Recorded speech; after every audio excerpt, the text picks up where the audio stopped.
sandwich treat that can't be beat. It's Silver Cup bread. And Stallmeyer meat. Welcome, ladies and gentlemen, to the Better Half Matinee.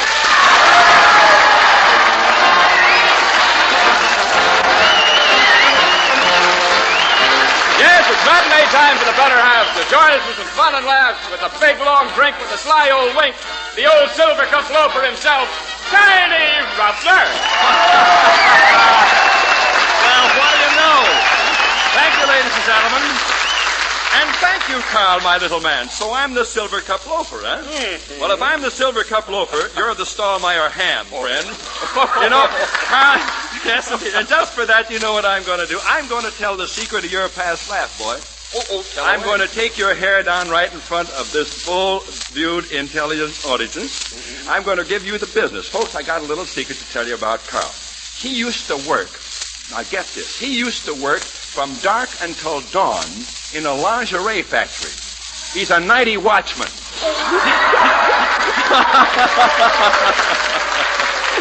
Well, Carl, enough of this nonsense. Suppose that we tell the folks, ladies and gentlemen, that the Better Half Matinee is brought today and every day through the week by Silver Cup Bread, your family's favorite bread, and Stallmeyer Meats, the finest now, as always.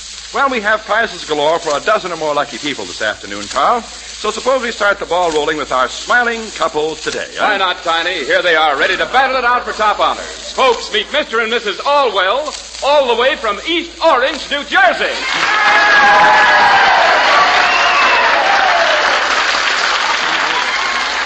Good afternoon, Mr. and Mrs. Allwell. Silver Cup and Stallmeyer are very proud to welcome you to their little private stage here at the Guild Theater. We're happy to see you both. How are you feeling, Mrs. Allwell? Fine, thank you. And how do you feel, Mr. Allwell? Better than she. Better than... Am I to understand by the implication there that you think you're the better half of the Allwell family? That's understood.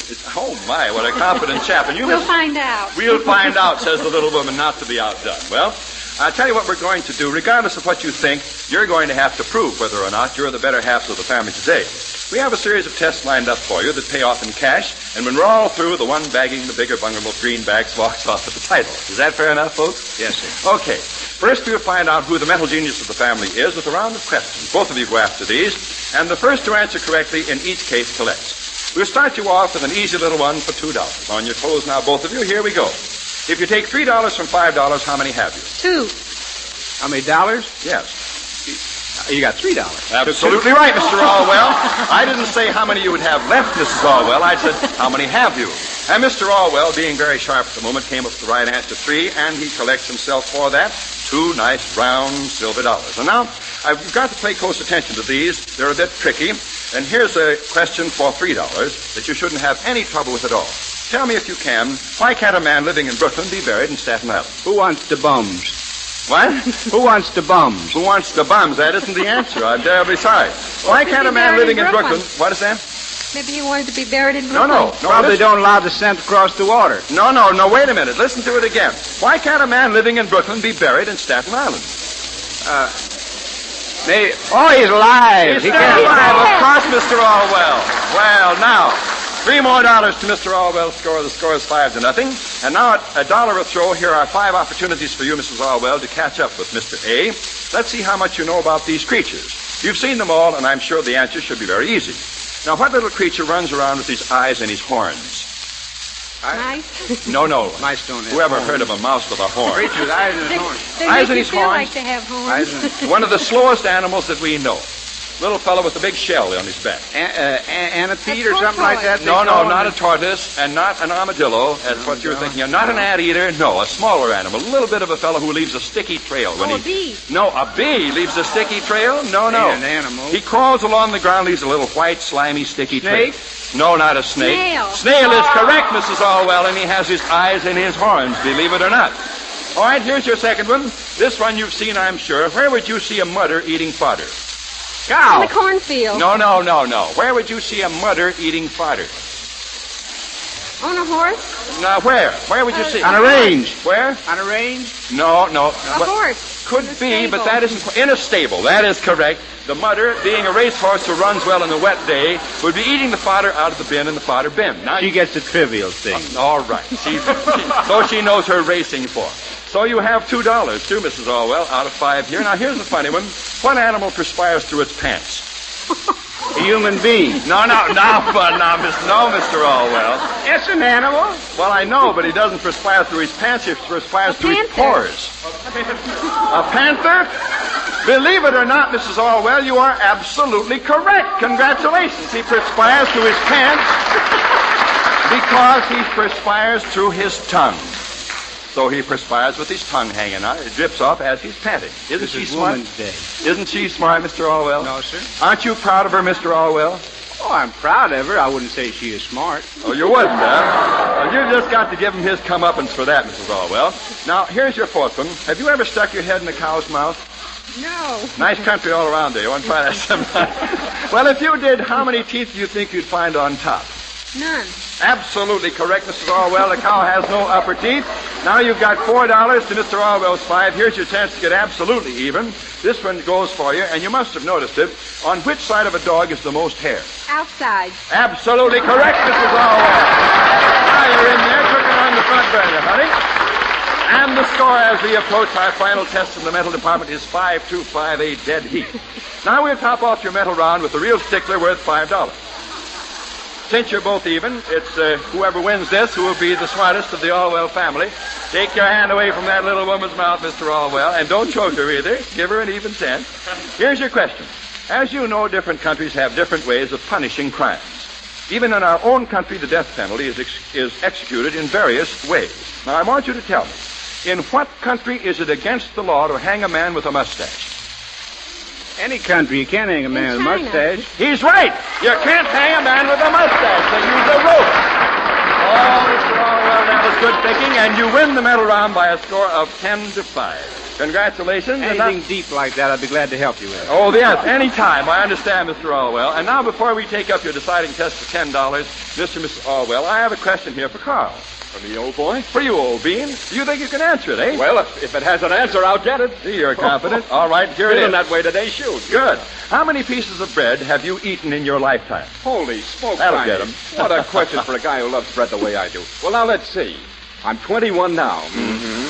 Yes. 5 pieces a day for 19 years. Yep. Then 10 pieces a day for the last 2 years is 35,300. Whoa.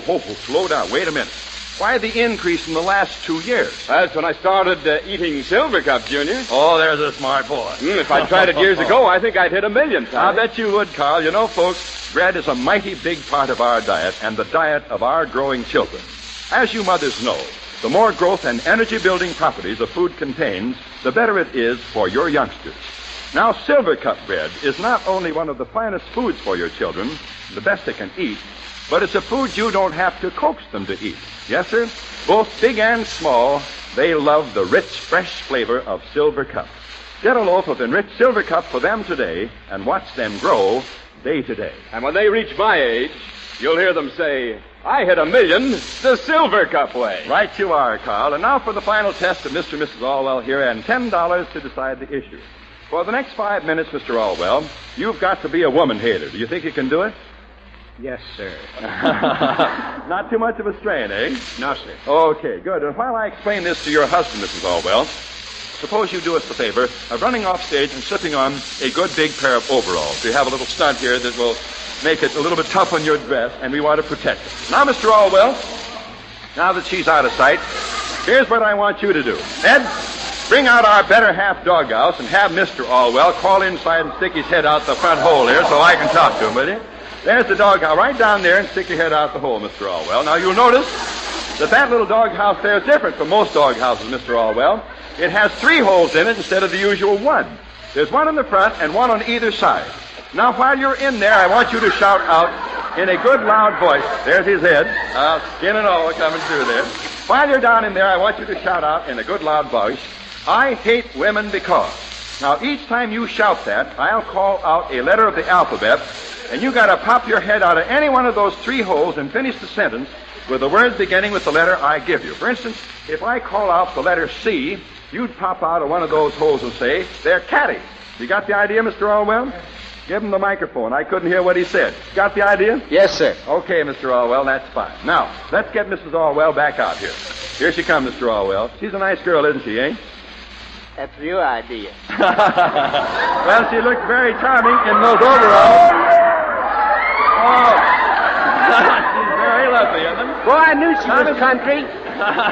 Now, Mrs. Orwell, your old man's in the doghouse again, and it's up to you to see that he stays in there.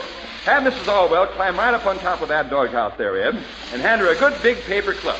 Now, Mrs. Orwell, you keep an eye on 3 sides of the house there, and every time you see your husband's head pop out of one of those 3 holes, you try and whack him with that club before he can get his head back in again. If you can catch him 4 out of 7 times that he comes out of there, we'll add $10 more to your score. And if you fail to swat him at least 4 times, the money goes to him. All right, Mr. Orwell, pull your head back in there now, and we'll see how much you can get away with this little woman. Okay, Mr. Orwell, give us your line. I hate women. Because they're D. They're dumb. He didn't stick his head out. Here. He didn't stick his head out. Take that again. Give us the line again, Mr. Orwell. I hate women. Because they're... Dumb. She missed it. That's one for you, Mr. Orwell. Okay, now give us your line again. I hate women. Because they're G. Gaudy. Gaudy, and she missed... Oh, Mrs. Orwell, you've got to be ready, but much ahead of that. You've missed them twice in a row. Now ahead with your next line, Mr. Orwell. I hate women. Because they're H. Gaudy. Oh, don't be so gentle. Haul off and let him have it, Mrs. Orwell. Bring it down on him. Okay with your next line, Mr. Orwell. I hate women. Because they're L. Lousy. That time she got it. And that's the time she should have got it. All right, your next line, Mr. Orwell. Here we go. Go ahead, Mr. I hate women. Because they're M. Muscly. You got leech that time. Okay, better luck next time, Mr. Orwell. Take your next line, Mr. Orwell. I hate women. Because they're N. Nuts. Nuts. You missed them again. All right, here's your last one. I hate women because they're W. Why? She got it. Well, good work. She only got them 2 out of 7 times. Good for you, Mr. Orwell. You really outsmarted the little woman that time. She got you only 2 times out of the 7 times that you came out. Add $10 more to his score, Carl, and give us the results from the Orwell family, eh? Well, this is the way it looks. Brother Orwell, Tiny, $20 big. His wife winds up with 5. So, gentlemen, who's the better half of the Orwell family? Right. Congratulations, Mr. Orwell. You walked off with the title of the better half of the family and the grand prize that goes with it, an exquisitely styled watch by Parker, one of the world's best balanced watches. A gift to you with the compliments of Silver Cup, the world's best bread. And for being such a grand sport, Mrs. Orwell, Stahlmeyer would like you to accept, along with the cash you've won, this beautiful silver-plated Ronson Crown table lighter and this Ronson service kit to keep it working a long, long time. Okay. You're welcome. And for both of you, for the fun you gave us today, Silver Cup and Stahlmeyer have planned an evening of fun for you. First, 2 orchestra seats for a grand Broadway hit, 3 to Make Ready, starring Ray Bolger, an old friend of mine, over at the Adelphi Theater, followed by a late dinner and floor show at the famous Cafe Zanzibar, where you'll be guests of Carl Irby, the manager. Have a good time. I know you will. Thank you very much. Thank you. Okay. And now, before we raise the curtain on part 2 of our matinee today, may I remind you that a sandwich this time of day can be both nutritious and satisfying if it's made of the finest ingredients. 2 slices of delicious Silver Cup bread and a filling of your favorite Stahlmeyer meat, and you have an energy-packed combination that can't be beat. Try these 2 favorites today and see why we say... For a sandwich treat that can't be beat. It's Silver Cup bread... And Stahlmeyer meat. Right you are, Carl. And now, Mr. Orwell, that you've walked off with the honors in your own family, let's see what happens to you when 3 other wives from our audience go to work here against you. You have, to your credit so far over there on our little board, $20. Now, for each one that you succeed in outsmarting, we'll add $5 more to your score, and if they beat you, the 5 spot goes to them. Go right ahead, sir. Take your pick of any 3 of those beautiful ladies out there, and we'll get them up here for you. That woman back there in the red dress. Woman back there in the red dress. There she comes. It's a red coat, but that'll do it. It labels her. What's the matter over there? There's a little lady over there. In the blue. A lady in the blue sweater. dress. Come on, that's the second one in from the side of the house. That's right, Mr. Orwell. One more. That lady back there with the glasses on, the brown suit. Lady with the glasses in the brown suit. That's her. All right. Here's our first challenger at the microphone. Hey, how you like that, huh? She's not bad, Mr. Allwell. bet you're lying. You're a pretty good picker, aren't you, boy? Yes, sir. Well, I knew that when I saw your wife, Mr. Allwell. Now, come right over here to the microphone, little lady, and come in right close and give us your name, please. Mrs. Amy Fay, Mrs. Amy Fay, and where are you from, Mrs. Fay? Astoria, Long From Island. Astoria, Long Island. And how long have you been married? 28 years. 28 years. She doesn't look over 28, does she, Mr. No, Allwell? sir. I'd send her back if I'd known that. Oh, I have 3 grandchildren. See, 3? I don't believe that. Do you, Mr. Allwell? No, sir. I have a head start, though. I can see that right now. Oh, yes. You're a young, virile man, and she is a grandmother, huh? I'm bald-headed. You're bald-headed. What's that got to do with That the ain't price of virile. Stonemaier bread? What? That ain't virile. That's What is it? bald. All right, I give up. You got me. Now, here's what we've got for you here, Mrs. Fay, it was, wasn't it? Yes. We have a little bit of a challenge on here in which you are a participant, and you are to compete against the very capable Mr. Allwell here. Food is always a good topic of conversation, so let's talk about some appropriate food for various kinds of people. A jeweler, for instance, should eat carrots.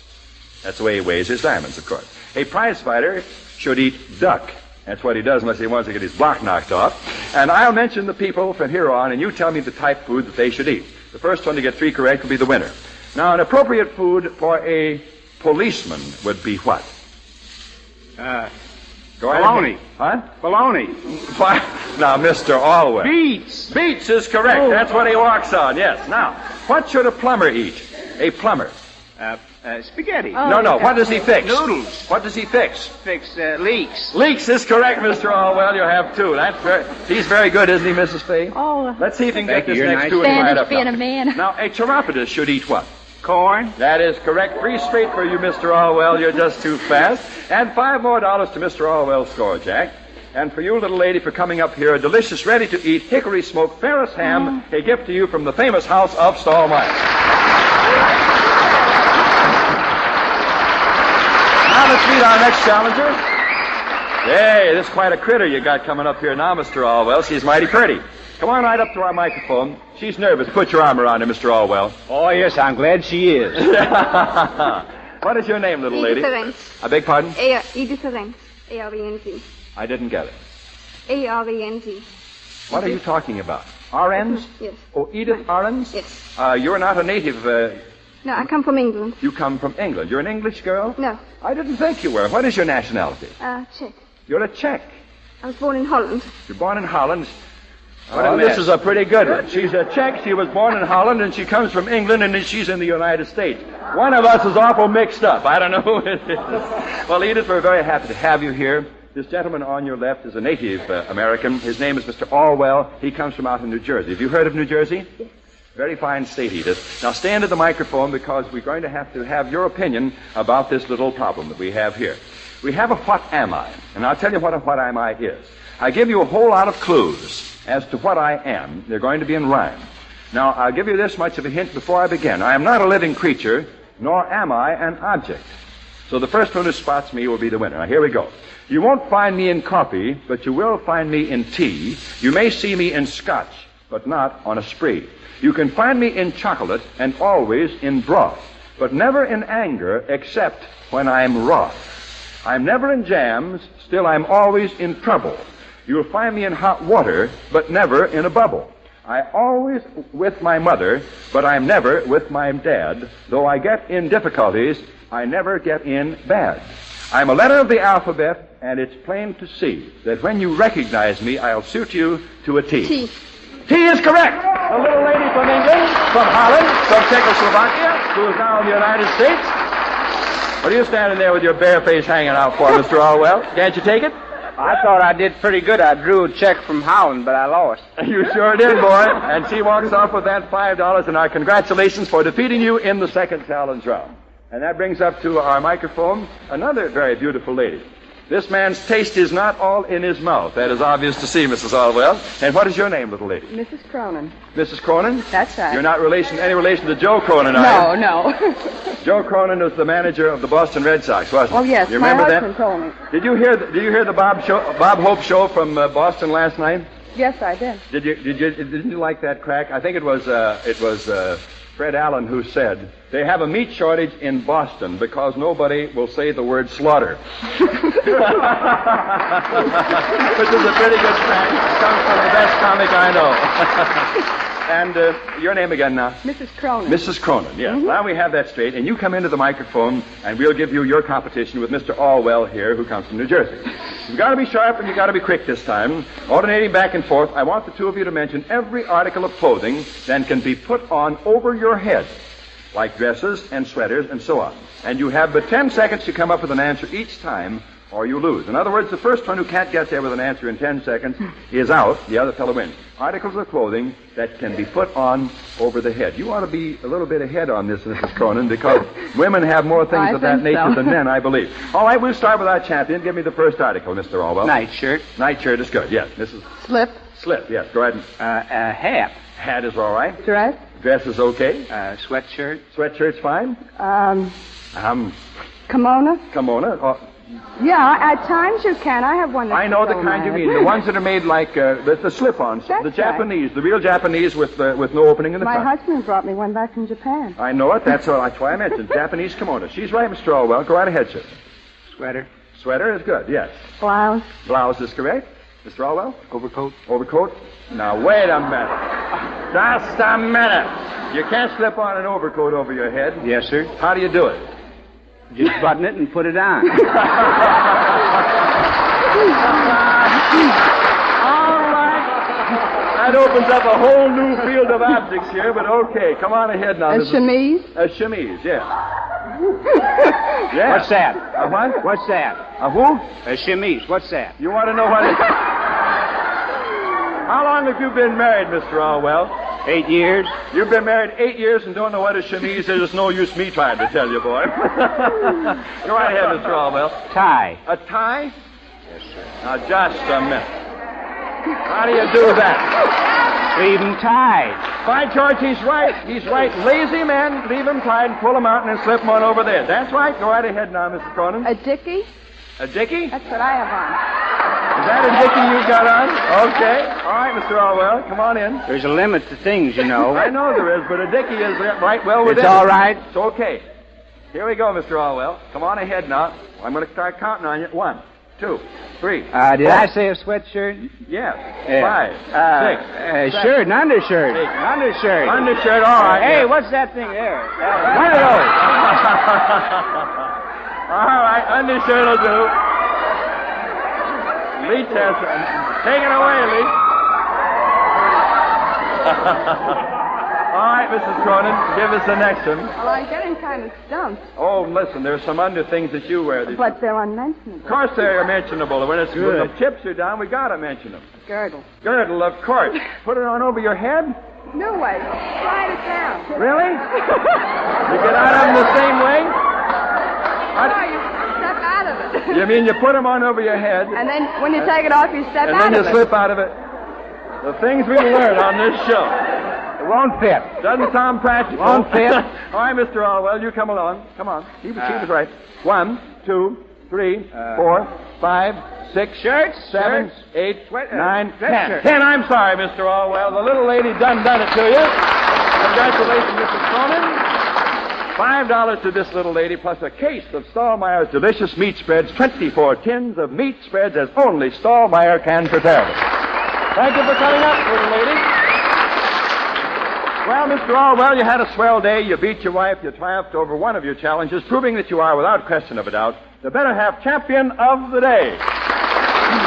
Now it's time for our grab bag question of the day. Before I come down into the audience, however, there are some things that Carl Warren and I would like to say. First, we want to tell you that the high standards which have made Stallmeyer ready-to-eat meats favorites for nearly 50 years are your assurance of dependable quality and extra fine flavor today. Yes, sir, ladies and gentlemen, these delicious meat products and the Ferris brand hickory smoked hams, bacon, smoked meats, and sausages, also made by Stallmeyer, are government inspected and approved, and for your added protection, handled every step of the way with painstaking attention to cleanliness and to sanitation. Even the taste is controlled and regularly tested so that you can depend on getting the fine flavor you prefer every time. So for delicious meat, ready to eat. Ask for Stallmeyer, a name that means the finest now, as always. You're so right, Mr. Warren. And now, ladies and gentlemen, down we come to our audience with our grab bag question of the day and some mighty nice prizes for the things that our people here in the theater say.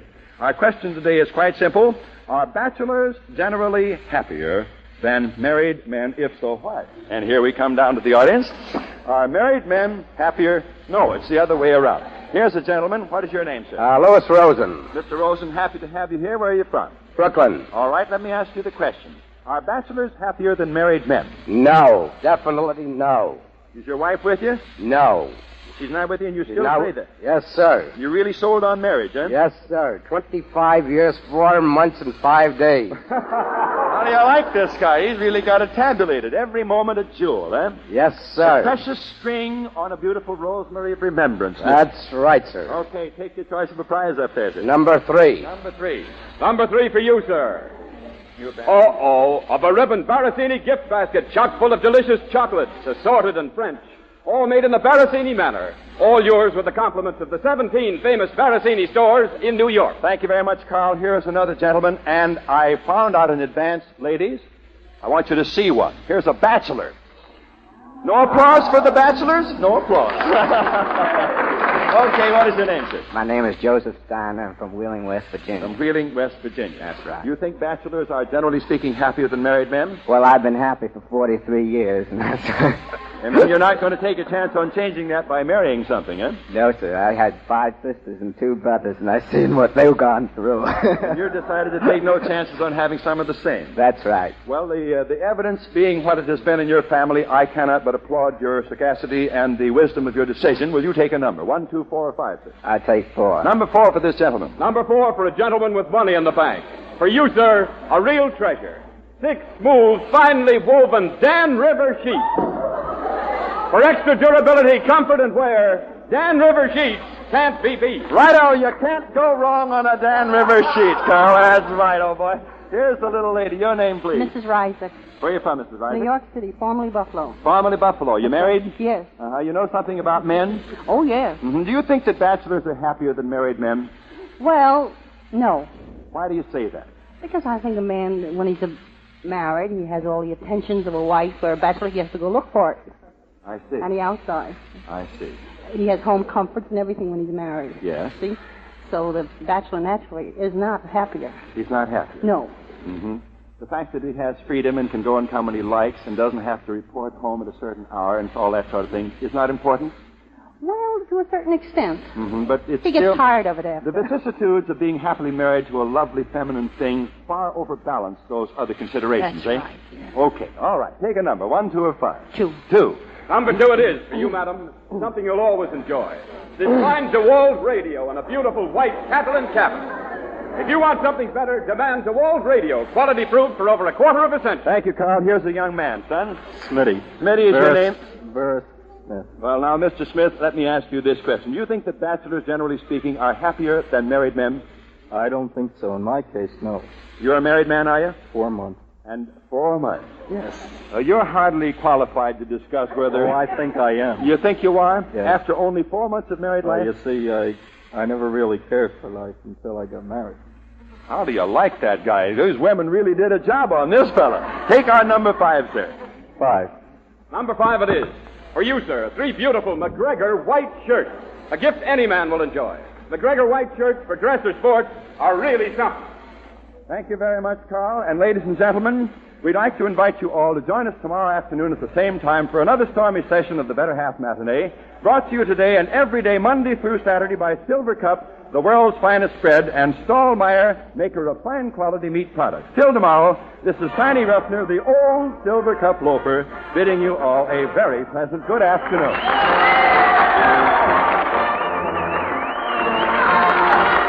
And this is Carl Warren, the old Stallmeyer ham, reminding you that tickets for the Better Half Matinee may be obtained at your neighborhood grocery or delicatessen carrying Silver Cup bread and Stallmeyer meat. The Better Half Matinee is a Jack Byrne production. This recording was made for audition purposes only.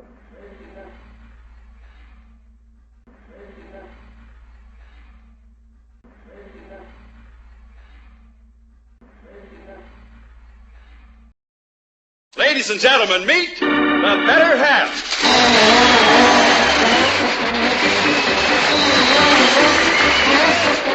There'll be a hot time, no doubt tonight, because there's one in every family, we know you will agree. So join us now as we find out who the better half will be. Well, hello, friends. This is Tiny Ruffner here to welcome you to radio's favorite family fun show, The Better Half. We got a barrel of fun in store for you tonight, so hold on tight as we get underway with tonight's transcribed battle of wits. Here on the top of our list to see who's best in their little nest are Mr. and Mrs. Louis Fleischman from Forest Hills, Long Island. Come right up the microphone. Well, hello, and how are you, Mr. and Mrs. Fleischman? Hello, Tiny. I see. Are you Fleischman the East man, Fleischman the gin man, or Fleischman the ladies man? Which is it? Just plain Fleischman. Just plain Fleischman. You're very modest. What do you do for a living, sir? I'm a flight engineer with Pan American World Airways. Oh, you're Fleischman the flight man. What does a flight engineer do? Well, he makes sure the airplane keeps running in flight. Oh, that's very nice of him, too. I have a neighbor of mine who went in for flying the other day. Held a match over his gasoline tank to see if there was any gas in it. Last scene, he was just going over Far Rockaway. Say, how do you like being married to a guy who's up in the air most of the time, Mrs. Fleischman? I don't mind at all, Tiny. You don't, really? No. Do you fly with him on occasions? Oh, yes. Mm-hmm. You know, I flew here from Los Angeles about a month ago. I never thought I'd make it. My arms got so tired I had to finally flap my ears. They thought I was Clark Gable coming in out there. Well, let's see if we can ground the two of you long enough here tonight to see who the better half of this family really is. We'll start off by seeing whose mental meter is the fleeter with this first round of questions. Both of you go after these, and the first to come up with the right answer each time will collect. I'm going to give you two some of the titles, and I want you to tell me about these titles, if you had them, what countries you would be ruling. Now, here's the first one. If you were the Shah, instead of what you are, you'd be the ruler of what country? Persia. Very correct, Mr. Fleischman. That's wonderful. You start off, a man begins in the lead for a change. Now, number two. If you were a Raja instead of a Shah, you'd be the ruler of what country? Well, maybe somewhere in India. That is correct. You would be a ruler in India. Are you still with us, Mrs. Fleischman? Yes, I'm standing here. Well, snap your little booby lips open and start flapping them, honey. You can't ring there just do nothing. They're sucking an egg or something. Well, here's number three. The title King of Kings would make you kingpin of what little country in Africa? Ethiopia. Ethiopia is correct. Haile Selassie by name, huh? All right, now here's number four. Here's a tough one. If you were the keeper of 24 golden umbrellas, you'd be ruling what country? Personally, I'd rather be just as I am. In Siam. Siam is correct. No help from the audience, please. Well, Mr. Fleischman, you've got 8, and that leaves Mrs. Fleischman just 2, if she can get it here. The title of Sultan, and you would be a real big shot in what country? Huh? What country? What do you have for Thanksgiving? Oh, turkey. That's absolutely correct.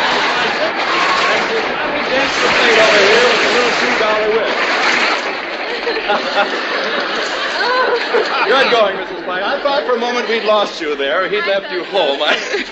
Now, Mrs. F., it's your chance to take a fling at a question from the man's world. As a married woman, you probably know a little about some of the things your husband thinks he knows a lot about. Which one of those subjects over there under the man's world would you like to essay a chance at for $5, please? Number 3, men's fashions, Tiny. Men's fashions. Well, from the way your husband is accoutered here tonight, I'd say that if your taste is exemplified by what he has on, that you're quite good at it, too. As you probably know, Mrs. Fleischman, the style of men's clothes doesn't change as often as women's. But they are different today from what they were years ago. Now, they've discarded the ruffles and frills they used to wear, but in spite of this, however, they still wear one thing that's bedecked with laces. What is it? Do you know? Is it shorts? Based on their shorts. Why, Mr. Fleischman. Oh, Tiny, I didn't mean it like that. I didn't mean that kind of lace. I meant they lace up the back of the shorts to make them fit snug. She's got me there. That's very, very good, Mrs. Fleischman. Very good indeed. He was thinking of shoelaces, but your idea's fine. We'll give you $5 over there. You have a grand total of 7 now. Your husband's only a buck ahead. And now it's your turn, Mr. Fleischman. And from the world of feminine fantasies, which one of those subjects would you like to discuss for $5? I'm going to try cooking, Tony. You're going to try cooking, huh? Going to step into the culinary department? Okay, boy, let's see what we can do in that particular division of our life's work. You do some cooking at home, then, Mr. Fleischman? Once in a while. Mm-hmm. Could you roast a duck? I think so. Uh-huh. Suppose just you tell us how you do it. Go right ahead. You mean how to roast a duck? That's right. That's what I mean. Go right ahead. Well, I'd put it in the oven. You put it in the oven. Well, now, wait a minute. There's more to it than that. Well, I'd kill it first. You'd kill it. That wouldn't. The duck would have a little of the fight taken out of it at that point. That would help a little bit. All right, now it's a dead duck. Now what do you do with it? Well, I take the feathers off and stuff it. And... You mean you stuff the duck with its own feathers? No. I make bread and stuff like that. Oh, stuff and stuff. You mean it's stuffed with stuff and stuff? Well, then what comes next? Well, I'd cook it.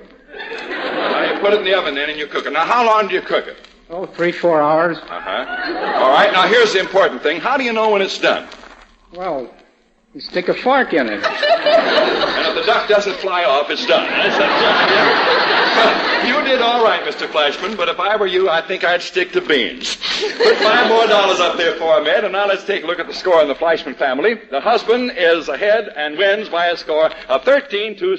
So the husband is the winner. The husband is the winner. The husband is the winner. Let's give him a great big hand. We're going to have the family go to you, Mr. Fleischman, along with this beautiful and dependable Whitnall watch, a distinguished member of the Longines Whitnall family of fine watches. We'll be hearing from you again at the end of the show, when you'll try your skill at winning a wonderful Videodyne television receiver, the last word in television perfection. For you, Mrs. Fleischman, here is a lovely automatic Evans silver-plated table ladder. Thank you both very much. You were grand sports.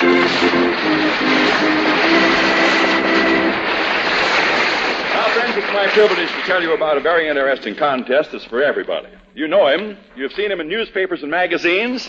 Now, who is Mr. X? Can you name him? You may win $1,000 or more. Yes, sir, folks, Mr. X is back again to thrill and delight you in the most popular contest of the year. It's easy, and it's very exciting. Who is Mr. X?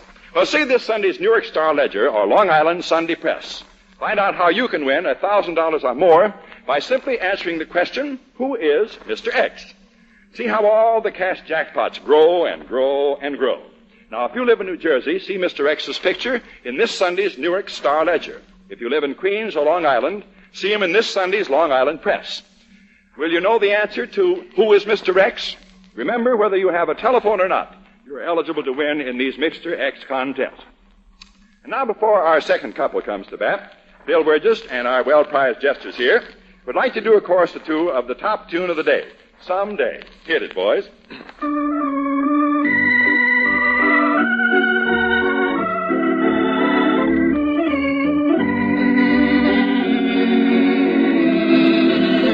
I know that someday you'll want me to want you when I'm in love with somebody else. You expect me to be true and keep on loving you, though I am feeling blue. You think I can't forget you until someday you'll want me to want you when I am strong for somebody new. And though you don't want me now, I'll get along somehow, and then I won't want you.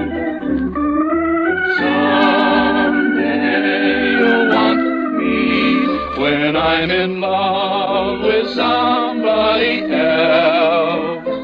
You expect me to be true and keep on loving you, though I am feeling blue. You think I can't forget you. Someday you'll want me when I am strong for somebody new.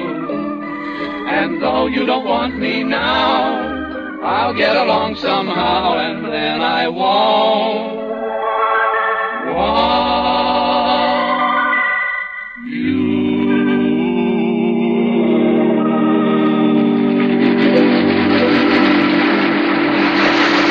Very, very beautiful, Jesse.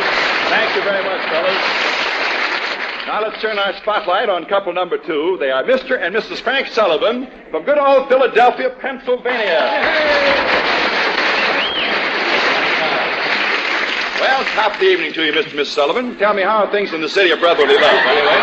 Fine, thank you. Glad to hear that. We did a better half show down there a while ago at a big company dinner of the Sharpless Corporation. Had a wonderful time. What do you do in Philly, Mr. Sullivan? I sell eggs. Good. Chicken, duck, or ostrich? Chicken. Are they fresh? Strictly. Really? Guy sold me some country fresh eggs the other day. I don't know what country they came from. Put doorknobs up at the place now.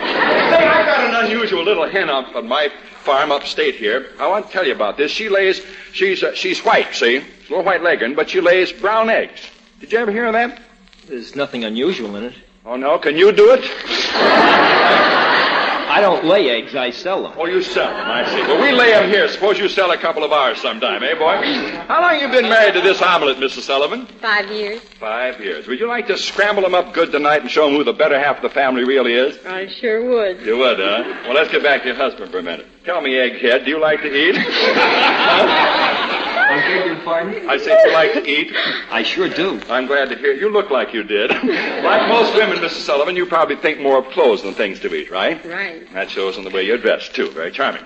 Well, tonight I want you to think only of clothes while your husband here thinks of things to eat.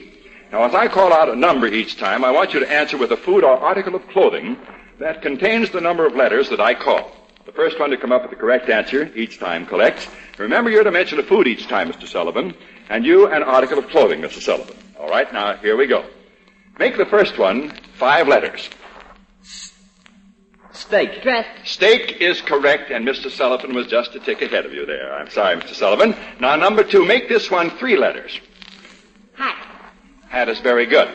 What happened to the egg there, Mr. Sullivan? Stands there with his bare face hanging out. His big fat head won't bring an egg out of it. How about 6 letters this time? Hot dog. Hey, that boy really dug for that one. That's very good. Put it up there. Now, here's an easy one. 4 letters. Coat. That's very Mush. good. That's late. You go up the Arctic Circle and you can use that much sometime. Too late with it here, boy. All right, now here's number 5. Let's make this last one real tough. 8 letters. 8 letters. Bologna. Overcoat. What did you say? Bologna. Only 7 letters in bologna. 8 is correct. You said overcoat? That's right. That coat came in handy with you, didn't it, huh? Certainly did. Well, if we'd had 7, I suppose you'd have said top coat then, wouldn't Right. it, too? Oh, you're shy. Little lady leads here by a score of 6-4. Got a chance to go further ahead. If we can't stump you with a question from the men's world, which one will you take over there, Mrs. Sullivan? Bullseye on net to 5. Number 5, Great Outdoors. Number 5, the great outdoors. You're fond of outdoor sports and things of that sort, I take it? Yes, I am. I see. Well, that's good. Have you ever done any hunting, by the way? Not man hunting, mind you. No, I haven't. You haven't. Well, let's suppose you were out hunting. Not far away from you, you saw an animal hit an antagonist over the head with its tail. What kind of an animal would you say that was? It hits its face with its tail? What? No, it hits its antagonist with its tail. This is not a contortionist. This is an animal. Go right ahead. Never saw anything? I never saw one like that. You haven't? No. Why, you certainly. You've seen hundreds of them. They smack their antagonists right in the face with their big fat tails. When your husband works real hard, he says he's a what? A dope. Well, he may have a point there, too. You never know. You never know. It's a matter of opinion. But I'm sorry, Mr. Sullivan. You can settle with her later. I'm referring to an animal. He says he works like a what? A horse. That is correct. Finally, we got around to it. When a horse is annoyed by an insect, it hits it with its tail, doesn't it? Okay. Very good. Swat $5 more up on her score over there. Let's turn our attention to the handsome Mr. Sullivan here. Suppose we give you a chance to turn a good answer into a $5 bill over there. Which one will you take for a 5, Mr. Sullivan? Oh, shopping, I guess, Tiny. You'll take shopping? Well, that sounds like a very nice thing to do. I presume you have cooperated to some degree with your wife in that department in the past? I have, yes. That's good. You enjoy it, Mr. Sullivan? Oh, I don't mind it. Uh-huh. Well, tell me, would you say that men are better shoppers than women? They're faster, I think. That's right. That's true. They know what they want and they rush right in and get it, don't they? I think that's right, yes. Yeah. But there are times, however, when a man could have a little trouble. Have you ever gone into a lingerie shop by yourself? No, I haven't. I don't think I have the courage. Well, I don't blame you, boy. That takes plenty of courage, believe me. Well, now, suppose you were put into such a spot, though, Mr. Sullivan. Your wife wants you to go into a lingerie shop and get you something that will help her to defy the law of gravity. What would you ask for? Parachute. A parachute? A lingerie shop? No, I'm afraid that won't quite do. I don't think they sell them there. But this is something your wife wears every day to help her defy the law of gravity. In other words, it keeps something from falling down. Now, what would that be? No. You're thinking along the wrong line, Mr. Sullivan. Thinking along the wrong... Let's not get involved. This is really quite simple, believe me. There's an order of knights in England called the Knights of the what? The Knights of the... Round table. Girdle. No, you're going from bad to worse. Look, what holds your socks up? My legs. I give up. For heaven's sake, Mrs. Sullivan, tell them what we're talking about. Garters. Garters, of course. Garters defy the law of gravity by hold your stockings up. But what holds the garters up? Good night, Mr. Sullivan. Very nice knowing you, son. And $5 more goes to Mr. Sullivan over there, making it an almost complete rout. The score, 16-4 in favor of the little woman. So the wife is the winner. The wife is the winner. The wife is the winner. Let's give her a great big hand. Now, Mr. Sullivan, you have really earned this beautiful Longines Whitnall family wristwatch, a very lovely thing, almost to match your loveliness. And we will see you and hear from you again in a little while when you two try your skill at winning a handsome Videodyne television receiver, one of the very finest sets made today. Mr. Sullivan, here's something for you. Aladdin's Lamp by Evan. Very, very lovely. And thank you both very much for coming up to see us.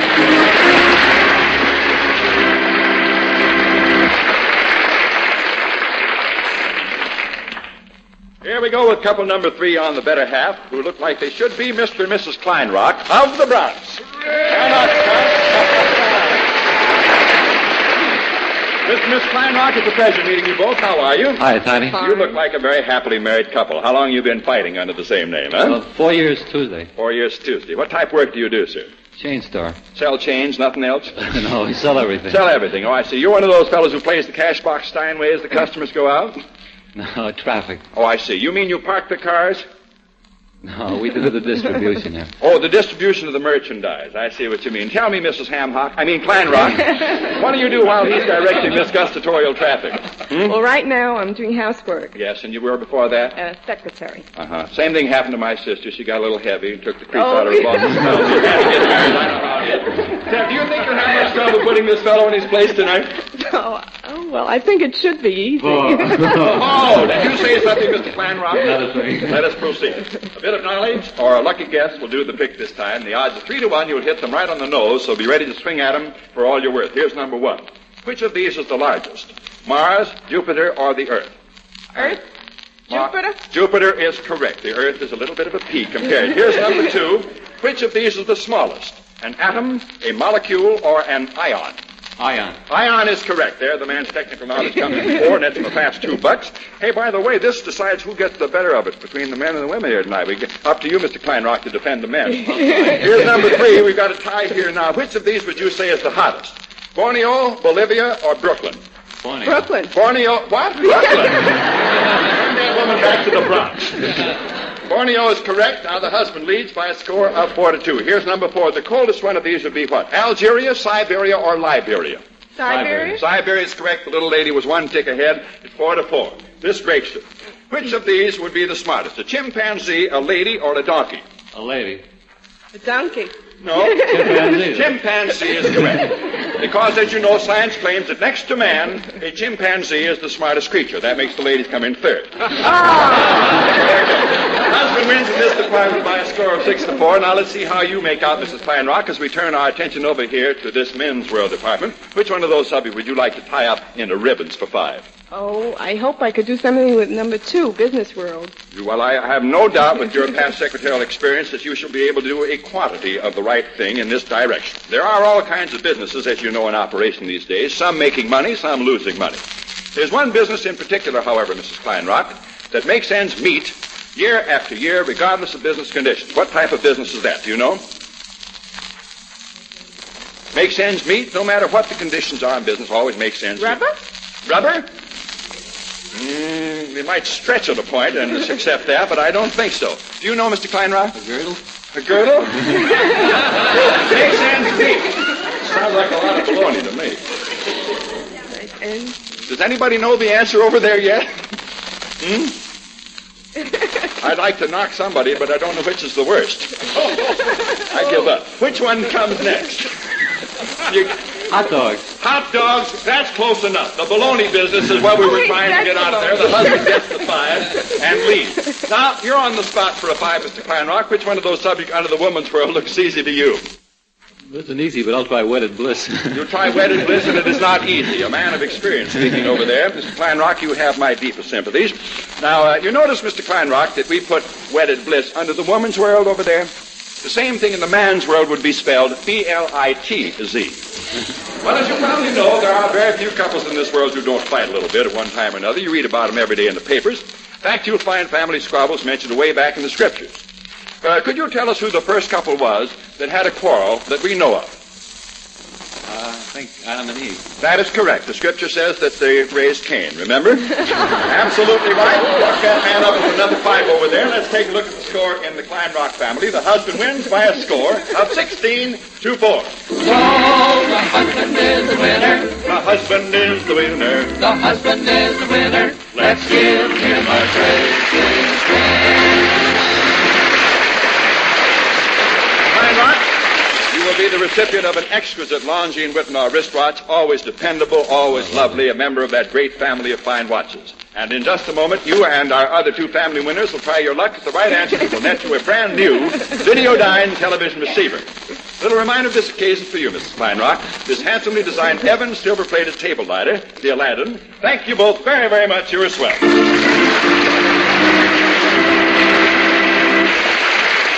Well, ladies and gentlemen, it's time now for our 3 family winners to try their skill at winning an additional prize here tonight.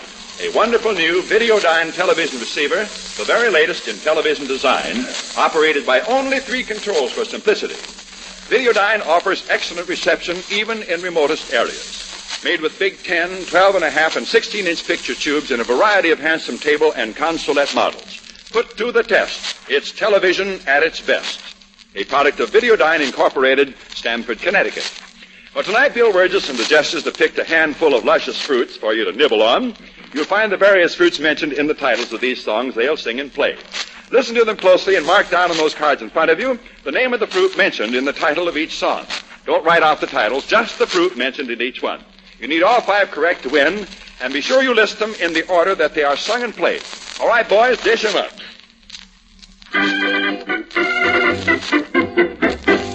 Yes, know your bobbers.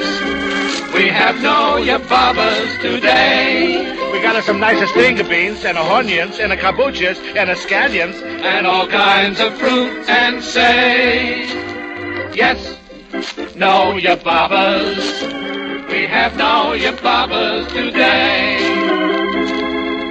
Everything is da-da down in Georgia. What a wonderful climb for a wonderful time.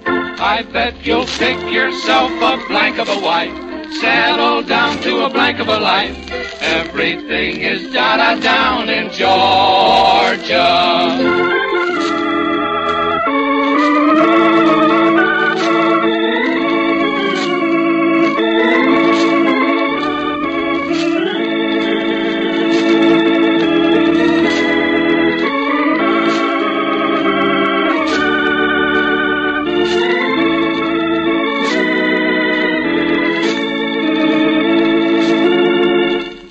Life is just a bowl of la-las. Don't make it serious. Life's too mysterious. You work, you save, you worry so, but you can't take your dough when you go, go, go. Life is just a bowl of la-las. So live and laugh at it all. Arm in arm we will roll through a sweet data grove far away. In California you'll see a happy girlie and a happy fellow mid the fields of yellow in a dada grove. Thank you, Chester. Well, contestants, there you have them. Now, while we're collecting the cards, here's some mighty good advice for everyone.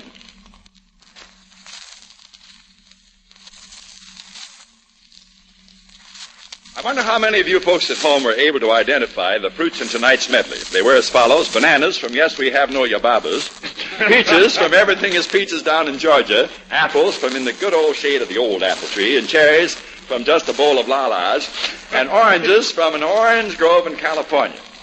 Well, this has been really exciting here, friends. I have taken a look at the cards of Mr. Kleinrock, Mrs. Sullivan, and Mr. Fleischman. All three of them have all five correct, which is very unusual. So, very fortunately, we're going to have an easy way to break the tie now by putting the same question to the three people. The one coming closer to the right answer this time will be the winner. Here's the question. How many words did the boys actually sing in just the first tune of the medley? How many words in just the first tune of the medley? All right, Mr. Kleinrock, what do you say? 40. All right, now let's go over to Mr. Fleischman. What do you say? 60. And what do you say, Mrs. Sullivan? I'll say 30. You'll say 30. Let's take a look at the answer. Well, the gentleman won here tonight by a score of 2-1 in the better half, but it took the little lady to get that grand television set. The correct answer, 27 words.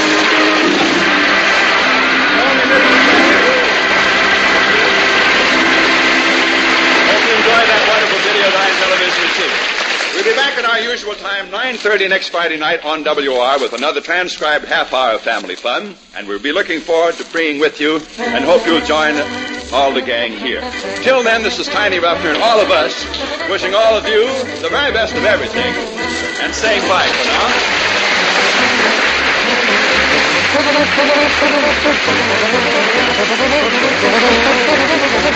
Better Half is a Jack Byrne production.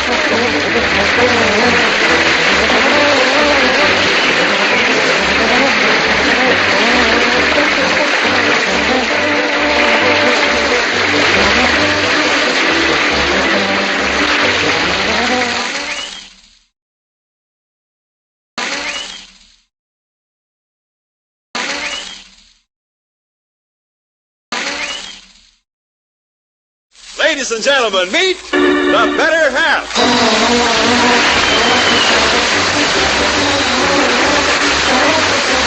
Only a hot guy all down tonight, because there's one in every family. We know you will agree. So join us now as we find out who the better half will be. Well, hello, friends. This is Tiny Ruffner and all the lads ready to dish up some fun and laughs on another transcribed session of The Better Half. Our couples tonight are in a real fighting mood, so let's be off with our first family feud between Mr. and Mrs. Mark Horn of New York City. Come right up to our microphone, folks.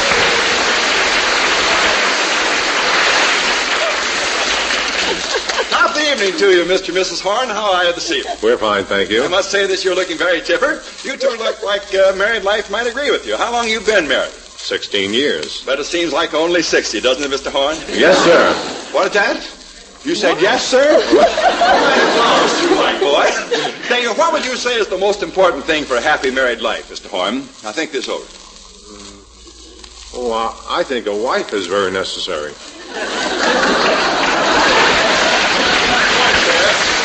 That gives him two, counting the one on his head. But you're very clever, you know. What sort of work do you do, sir? I'm in transportation. Plane, train, push cart, or baby carriage? Neither in motor transportation. In motor, you're going for the big stuff, huh? Any little Claxtons at home, Mrs. Horn? Two. Two, huh? Who do they think the better half of the family is? Well, they really don't say. They don't, huh? No. Why is that? Well, I don't think they want to upset their mother. Oh. Now, just a minute. We'll settle this peaceful-like here, and when we're through, there'll be no question. But by the way, tell me, Mrs. Horn, when you squeeze this horn over here, does he beep, honk, or just splutter? Oh, I don't know. I think he just horns. He just horns a little bit, huh? Well, both of you be ready to sail into these questions, folks. The payoff each time is the one who comes up with the right answer first. I'm going to mention some different kinds of meat, and all you have to do is tell me the animal that's associated with each one. But to make it a little bit more difficult for you, I'm going to pronounce each one of the meats backwards. Are you ready? Ready. Here we go. Ready. Now, from what animal do we get feeb? F-E-E-B. Steer. That is correct. That is beef. That's absolutely right. Stay right in there pitching now, Mrs. Horn. You'll get a toot in here sooner or later. Here's number 2. K-R-O-P. Crop is meat from what animal? Pig. Pig is correct, and Mrs. Horn got the pig there just ahead of her husband. He must have had the same difficulty. Now, here's number 3.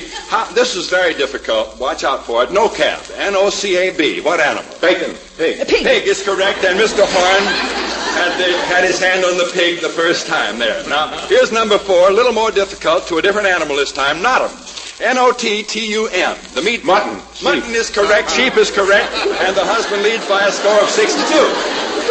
What's the matter, Mrs. Horn? I wanted to wait a minute. Well, hit him on Shut him out. Do anything. Now, here's the last one. Now, listen to this closely. This is tough. Nosinab. N-O-S... Rabbit. Rabbit. Keep your husband out of it. N-O-S-I-N-E-F. Nosinab. Oh, venison deer. Venison deer. I love the way you said that. And you did well, but your husband ticked you off there by a score of 6-4. Now, $5 on the line for you, Mrs. Antlerhead. If you can come up with the right answer to a question this time from the woman's world, you'll find various subjects listed over there under the men's world. Which one do you think you know a little bit about, honey child? Well, I think I'll pick salesman. You think you'll pick salesman? Well, bless you. Heard any good story about salesmen lately? Don't tell them. This is the wrong thing. Never allow stories about salesmen here. Would you say that married men make better salesmen than single men, Mrs. Horn? Yes, I would. You would, eh? Could you give us some good reasons why you say that? Well, they're more used to arguing. Yes, there's no doubt about that. Now, what else can you say for them? Well, they're usually much better liars. Better liars. You have a right to resent that if you wish, Mr. Horn. It's sort of a reflection on you. Does your husband lie to you? Well, I don't know. After 16 years, I don't think you can tell. You can't tell, huh? So you hit him over the head anyway, just to make sure. All right, you say they'll argue better. They'll fabricate a little bit, perhaps. Now, what else would you say makes them better salesmen? I think they really like to hear themselves talk. No kidding. I really do. You know why that is? It's because you dames never give them a chance to open their mouths at home. That's the answer to that. What you say had a lot of truth in it, Mrs. Horn, so pay the lady Ed. She knew what she was talking about every minute. Score now, 9-6 in favor of the little woman. Here's your chance to jump back ahead there, Mr. Horn. Over there on our little board, subjects dear to the heart of women. Which one of those you take a fellow feeling for? I'll try that number 4, beauty problems. You try beauty problems, I see. I can understand why that would be a problem to you. That's quite clear. Now, here, beauty problems are women's biggest worries. I think you'll agree, aren't they, Mr. Horton? They sure are. Always trying something new, aren't they? Oh, I know that. Yeah, I know. I guess you and I have the same kind of wives. Mine came home the other day with a bucket of mud on. She called it Mendelssohn's magic mud. I think it was. You slap it on your face, and in 10 minutes you look like a brick stew. I was sitting on her when she came home. I had to be told. Now, here's your beauty problem, Mr. Horn. I want you to explain these beauty terms to us, if you will. The first one is crokinole. Now, what is that? Crokinole. Isn't that an Indian? An Indian. I think you've got your knolls mixed up there. That's a Seminole you're thinking of, isn't it? This is a different. Think of another one. It must be a dye. Must be because it's got a croak in it. Well, no, but you just sounded think that way. Well, it sounds that way. All right. Well, it's not a dye. Now, what else do they do with their hair? Oh, they curl it. That's the idea. Crokinole is a type of curl. Now, how about this one? A rat. What does that refer to? A rat. That sounds like a cheap fur coat to me. Look very nice in a woman's hair, too, I'm sure. Well, it might be, but it's also a beauty term, and it has to do with the hair, too. Now, how would it be used? I know. That's something they put bumps on their heads with. They put bumps on their heads. Make it interesting for the Phrenological Society, I see. Well, you've got the idea there, Mr. Boyne. Now, they sort of wrap the hair around it. Now, how about a henna? Do you know what that is? Oh, I think I do. That's something they soak their heads in. They soak their heads. That's good. It's a wrench. All right, that's good. Pay the man $5. He's a beauty expert. Well, let's take a look at the score here in the Horn family. The husband, 11. The little lady, a 9. So the husband is the winner. The husband is the winner. The husband is the winner. Let's give him a great big hand. Title of the better half goes to you, Mr. Horn, and along with it, this beautiful and dependable Whitnor watch, a distinguished member of the Longines Whitnor family of fine watches. And we'll be hearing from you again at the end of the show when you'll try your skill at winning a wonderful big Federal 16-inch television receiver, the last word in television perfection. And as a little memento of this occasion for you, Mrs. Horn, we'd like you to have this lovely Evans silver-plated table lighter. Thank you both very much. You were both grand sports. Thank you. Now, friends, before we meet our second couple, Bill Wurgis and the Gestures, we'd like you to meet McGuire's Musketeers.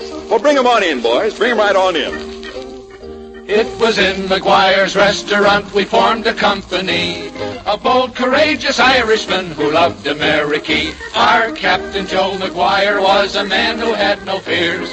We made him the commander of McGuire's Musketeers. We marched along Broadway.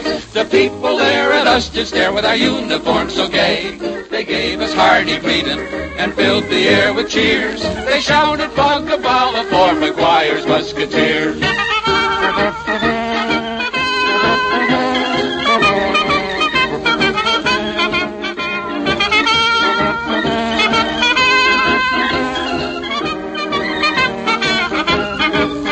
There was Clancy with his wooden leg who played the piccolo, and Skinny Dinny Dugan had a trumpet he could blow, while Odie McGee went twiddle-dee-dee on his pipe for all to hear. A band of fine musicians was McGuire's Musketeers. We marched along Broadway. The people there at us did stare with our uniforms so gay. They gave us hearty greeting and filled the air with cheers. They shouted Bogabala for McGuire's Musketeers.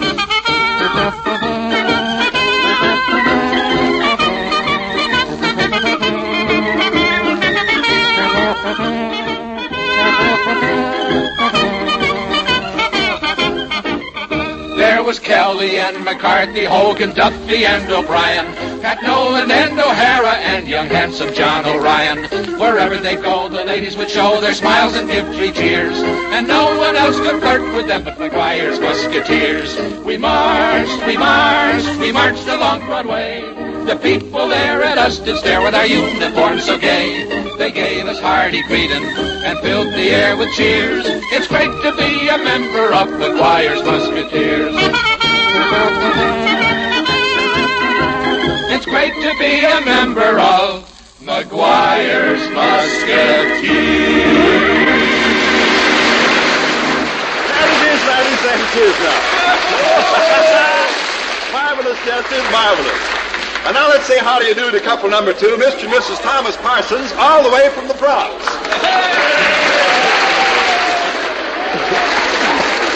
Well, welcome, Mr. and Mrs. Parsons, to our little family filibuster. How are things in the Parsons family these days?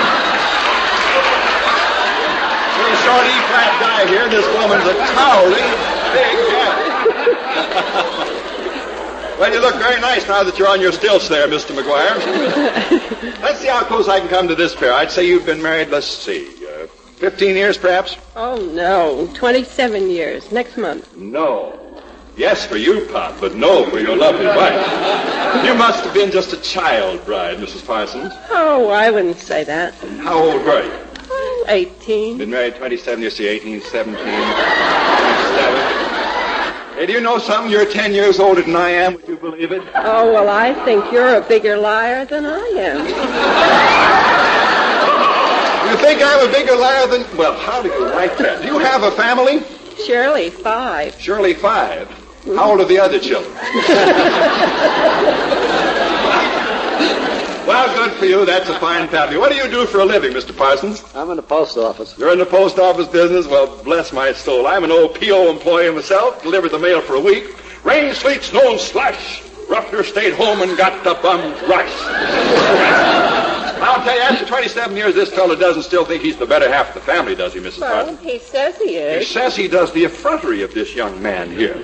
Well, it's high time he proved it, don't you think so? Indeed, I He'll do. have his opportunity right now. By mixing words and numbers together this time, you can come up with the right answers to these questions. I'm going to read off some sentences, leaving a word out of each one. All you have to do is substitute a number from 1 to 10 for the missing word each time. Where I say dash, you fill in the number. These are easy, so be ready to jump on them quickly. Now, here we go. I had lunch with a friend of mine yesterday, and after we dashed, we went to a ball game. From 1 to 10. 8 is correct. Very good. Put 2 up there for the post office department. Here's the second one. We were rooting for the home team to win, and they dashed.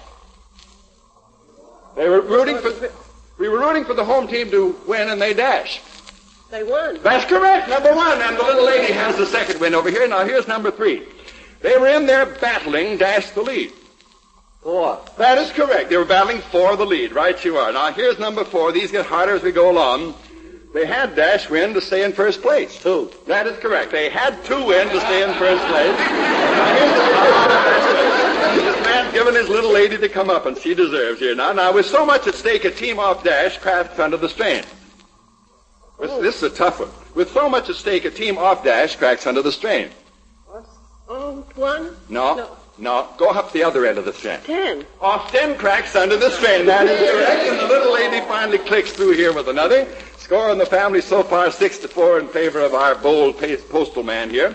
And now, Mrs. Parsons, here's a solo for you and a chance for you to catch up as you tackle one of these subjects over there under the men's world. Which one will it be for an easy 5 spot? Well, I think I'll take men's hair. You think you'll take men's hair? I think you did already, honey dear. That's where it went, huh? Okay. Made a rat out of it, no doubt. You know, it's a funny thing that women... He was a rat already, I know. You know, it's a funny thing. Women have 101 different ways of wearing their hair. Men, on the other hand, if they have any hair left at all, wear it in 1 or 2, possibly 3 ways. You remember that, don't you? Yeah, you remember that. Can you tell us 3 different ways that they wear it, Mrs. Parsons? Go right ahead. Well, parted. They parted, that's right, on one side or in the middle. That's right. Now, how else? Or they come straight back with In it. Papador, that is correct. Now, what else do they do it? Well, bald-headed people don't wear any at all. They don't wear it. Isn't that convenient? Huh? They generally have a little around the edges, but they can't do much with that. Now, is there any other place that men wear their hair, any other way that men wear their hair? On their chin. On their chin. A little goatee? Bless my soul, that woman is smart. Shut my mouth. It's chalk her up with Finn over there. She's clever. Now let's get back to the husband here. What do you say, Baldy? You ready to tackle one of those questions from the men's world over there? Which will you take? Take a woman's world question. That's easier. 2. Food. Well, that's an easy topic for any man. I have no doubt at all that you are a connoisseur in this particular department. You like to put around in the kitchen preparing foods? Well, sometimes. You're a cheerful liar. Well, let's see if you can tell me what sort of a concoction is suggested by the following. It's in the form of a what am I, and here are the clues. I'm easy to make and attractive to see. No culinary skill do you need to make me.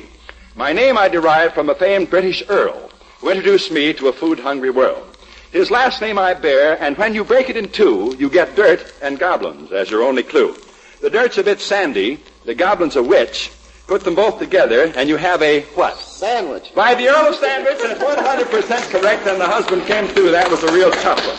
Now let's take a look at the score over here. And again, by a very narrow margin, 11-9 in favor of the husband. So the husband is the winner. The husband is the winner. The husband is the winner. Let's give him a great big hand. How far did the family go to you, Mr. Parsons? And the better half you're entitled to this beautiful Whitnor watch, both attractive and dependable. We'll be hearing from you again in a little while when you two try your skill at winning a handsome Federal television receiver, one of the finest sets made today. You tried real hard over there, Mrs. Parsons.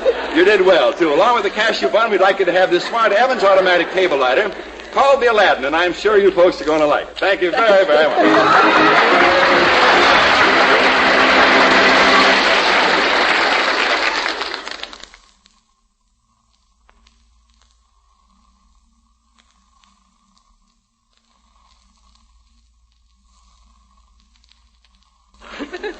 Well, now it's time to meet our third pair of lovebirds who make their little nest in Ozone Park, Long Island.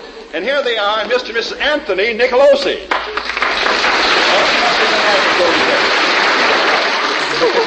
How do you do and how are you, Mr. and Mrs. Nicolosi? Fine, thank you.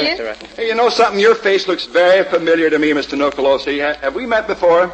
Perhaps we have. I thought so. What type of work do you do? I'm a probation officer. Yes, I thought. Well, good evening, isn't it? Well, don't stand there, fellows. Bring the guy a glass of water, a roll of bills, a time bomb, a stretcher, a straitjacket, anything. Where did you ever meet this handsome fellow, Mrs. Nicolosi? Oh, I met him under the grandstands at a football game. How very romantic. Down on the pop bottles. I'm just popping away. You were on probation at the time, perhaps? No, I was teaching. You were teaching. You made with the books while he made with the crooks, huh? Well, this should be an interesting contest. Let's see what happens here. There's a lot of talk about houses these days. So suppose we concern ourselves with some different kinds of houses tonight. Now, these are not all of a structural nature, but they do contain the words house. Now, the first one, for instance, is made up of three of a kind and a pair. What kind of a house would that be? Oh, that's full house. Full house, that's a poker term, a hand I love to hold. That's one for you, $2 for the husband there. Now, here's number two. A brand or trade name for a beverage suggests what famous house? A brand of coffee. Maxwell House. Good to the last drop. And that was the woman. The woman by just the max on the Maxwell House got it ahead that time. No, I didn't. Now, it's 2-2, and here's number three. You'll have to be quick to beat him on this, Mrs. Nicolosi. A hotel for bums is called what kind of a house? Flop house. Flop house. She must have met somebody else under the grandstand. Now, here is number 4. The little lady leads. You need this one. What do they call a house that's used as a hospital for locomotives? A hospital Roundhouse. Roundhouse is right. By George, I bet you're the composer of that wonderful song, Run into the Roundhouse, Nellie. The brakeman can't corner you there. I you wouldn't know that answer. The wife leads. Now, here's number 5, and let's get going. This last one is where most husbands wind up. Oh, that's the doghouse. The doghouse. The man's a pal. He's a friend. Welcome to the club. And now, Mrs. Nicolosi, suppose you cast your lovely jet black eyes on that beautiful chart over there and tell us which one of those masculine subjects you'd like to concern yourself for the next few moments here. Which would you like to take? I think I'll take one, baseball. You think you'll take one baseball? I'm sorry. Has anybody got a baseball? Well, okay. We'll give you something about baseball then. It is really the big topic of conversation with all the men folks these days. You like the game, Mrs. Nicolosi? Yes. Who do you think will win the pennant? Oh, the Yanks. The Yanks! Yes! The bums! The bums? Sure, of course No. they will. I hope they both win and meet each other in the pennant. That's all. Well, I'm going to paint a little word picture for you of a baseball game. Now, there are 5 things wrong in this picture. We'll pay you $5 if you can spot just 3 out of the 5, Mr. Nicolosi. Listen to it closer and stop me when there's something wrong. Here we go. With the bases full and all 4 men ready to run, the pitcher, a southpaw, puts his glove on his right hand and starts his windup. The batter, with a count of 3 and 3 on him, smacks the next one over the catcher's head into center field. The center fielder catches the ball on the first bounce for the second out, retiring the side. Is that baseball? It's not Mel Allen's version, but that's this version. That's the better half version. Now, there are 5 things wrong there. What are they, Mrs. Nicolosi? Oh. Polo, anyone? Oh, I don't know much about it. You don't know much about, don't know? You tell her a couple of things were wrong there, Mr. Nicolosi. 4 men, I think, were on base. Yeah, that Yes, couldn't be. that's right, could it? yeah, That's I meant to right. say that. Now, you go right ahead. That's one. I really wasn't paying much attention. Let's see. Yeah. Yeah, I'll go on Let's from see. there. The southpaw had his glove on the right hand, which is right. That's okay. That's right. That's good. The batter hit the batter with a count of 3 and 3 on him, smacks the first pitch over the catcher. 3 and 3. He's out. That's right. He's out. You're not kidding, boy. Now he smacks the next one over the catcher's head into center field. Quite a big head he must have. That's not Yeah, good. goes out to second base. Hey, boy. Right you are. You have detected the things that are wrong there, and we'll have to give that 5 that belong to you, Miss Nicolosi, by rights to your husband, and give him a chance to go still further ahead here as he tackles the subject from the woman's world. Which one will you take, Mr. Nicolosi? I think I'll tackle housework. You think you'll tackle housework? That's a very nice thing for you to do under the circumstances. You have a little tender-looking wife there. Probably doesn't want to get her hands all calloused and rough and red. Now, you do lend a hand occasionally at home, Mr. Nicolosi, then. I do sometimes. Tell me this. Do you think that the average husband, if he wanted to, could run a house as well as his wife? I think he can. Oh, no, he can't. Well, now, Judge, you had your chance, Mrs. Nichols. Can you tell us some things that a man might do even better than a woman in the line of housework? Well, for instance, a man would do better in moving piano around the house better than she would. You haven't met my wife, boy. She can throw a piano farther than I can push it. Well, I guess that's... what else might a husband do better? Well, he could mop the house faster than she can. That's right. He could mop up the floors with his wife. That's what you mean, isn't it? Okay, what else can you say about men and housework? They could do it faster. Why could they do it faster, Mrs. Nicolosi? They just don't do it at all. They just put the dirt under the rug. Oh, is that so? Well, you got the important answer there, Mrs. Nicolosi, so I'm going to give his 5 right over to you, honey girl. Congratulations to you. And we had to have one woman. Is that right? That's correct. Little woman wins by a score of 11-9. So the wife is the winner. The wife is the winner. The wife is the winner. Let's give her a great big hand. Here's your beautiful Lonsine Whitnar watch. The exquisite Whitnar. In just a moment, you and our other 2 family winners will try your luck at the right answers that will net you a brand new Federal television receiver. Mr. Nicolosi, a reminder of the occasion for you. This handsomely designed Evans silver-plated table lighter. Thanks to you both, you were swell. Time now for our 3 family winners to try their skill at winning an additional prize here tonight, a wonderful new Federal television receiver with giant 16-inch picture tube. Federal television receivers are made in a variety of handsome table and consolette models, carefully designed and brilliantly engineered to give you years and years of the finest television reception. Big, clear, bright pictures free from glare and eye strain, plus Federal's famous high-fidelity sound. You're looking at the best when you're looking at Federal. Well, with the beautiful season of fall now underway, Bill Burgess and the Jesters have gone to work and arranged a fall medley for you tonight. You'll find the words fall or falling in the titles of each of the songs they sing and play. Listen to them closely and mark down on those cards in front of you the titles of each of the tunes. Be sure you list them in their proper order. You need 5 correct to win. All right, boys, fall in.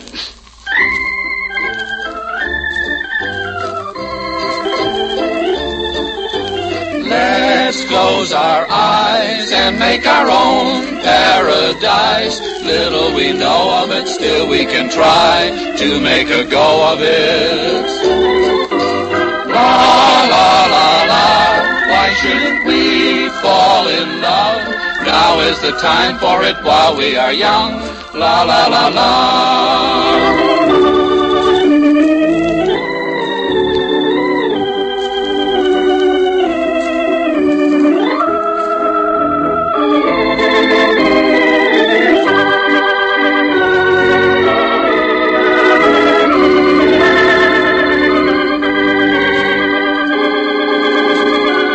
I'm flying high,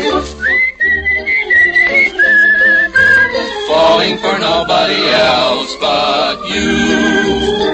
Hey, Mr. Parson, stand by, falling for nobody else but you.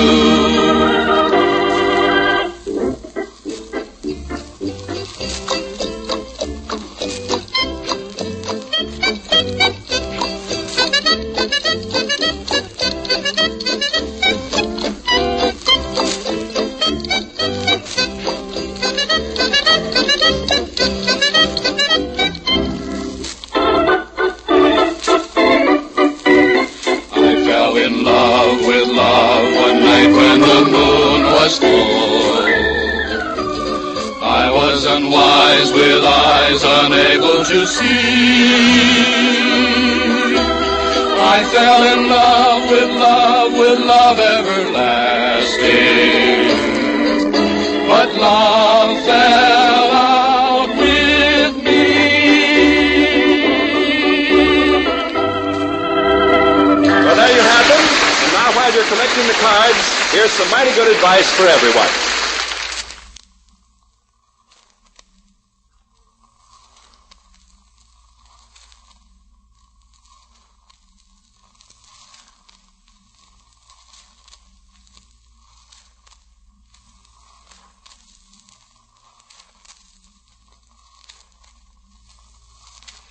I wonder how many of you folks at home were able to fall in line with the fall tunes in tonight's medley. They were as follows. Let's Fall in Love. I'm falling in love with someone. I've got a feeling I'm falling. I'm riding for a fall and falling in love with love. Well, let's see how our contestants did. Mr. Horn got 4 out of 5. He only missed the first one, Let's Fall in Love. Mrs. Nicolosi got 3 out of 5. She missed the 4th and 5th. Mr. Parsons got the first one, Falling in Love, and then he writes, I fall down and go boom. That's very quick. Well, no federal television set for tonight, but next week, plenty more of the same. And that's all for tonight, ladies and gentlemen. We'll be on at 9 o'clock, 1/2 hour earlier next week, 9 to 9:30. Remember that. This Tiny Rucker and all of us wishing all of you a most pleasant weekend. The Better Half is a Jack Byrne production and came to you tonight by transcription.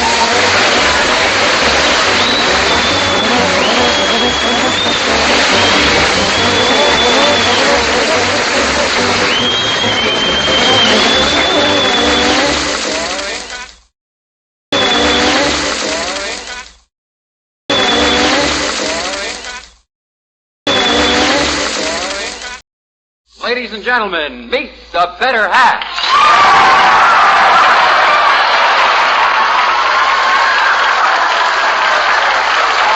Just a minute, ladies and gentlemen.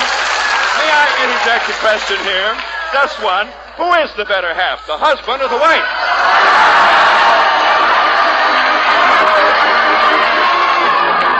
Well, let's not argue. Let's find out as we get underway with another stormy session of the Better Half, the comedy quiz that spotlights the home life of Mr. and Mrs. America. Married couples are up here tonight to match their wits in a battle of brains, brawn, and beauty for the title of the better half of the family. And here's the little man who knows all, sees all, and says plenty, Tiny Ruffner! Thank you, ladies and gentlemen. Thank you very much. Thank you, Jack Berry. Well, Jack, who was our first couple tonight to toe the mark in the better half race for top honors here? On their toes and waiting for the word go, Tiny, are Mr. and Mrs. Ehrlich of Brooklyn, New York. No, you don't tell me. Good old Brooklyn. Well, welcome to the family fireside here, folks. How are you feeling, Mr. and Mrs. Ehrlich? Fine. And you, Mr. Ehrlich, how are you feeling? A little shaky. Little nervous, huh? Don't forget now to talk right into that microphone. How long you folks been married?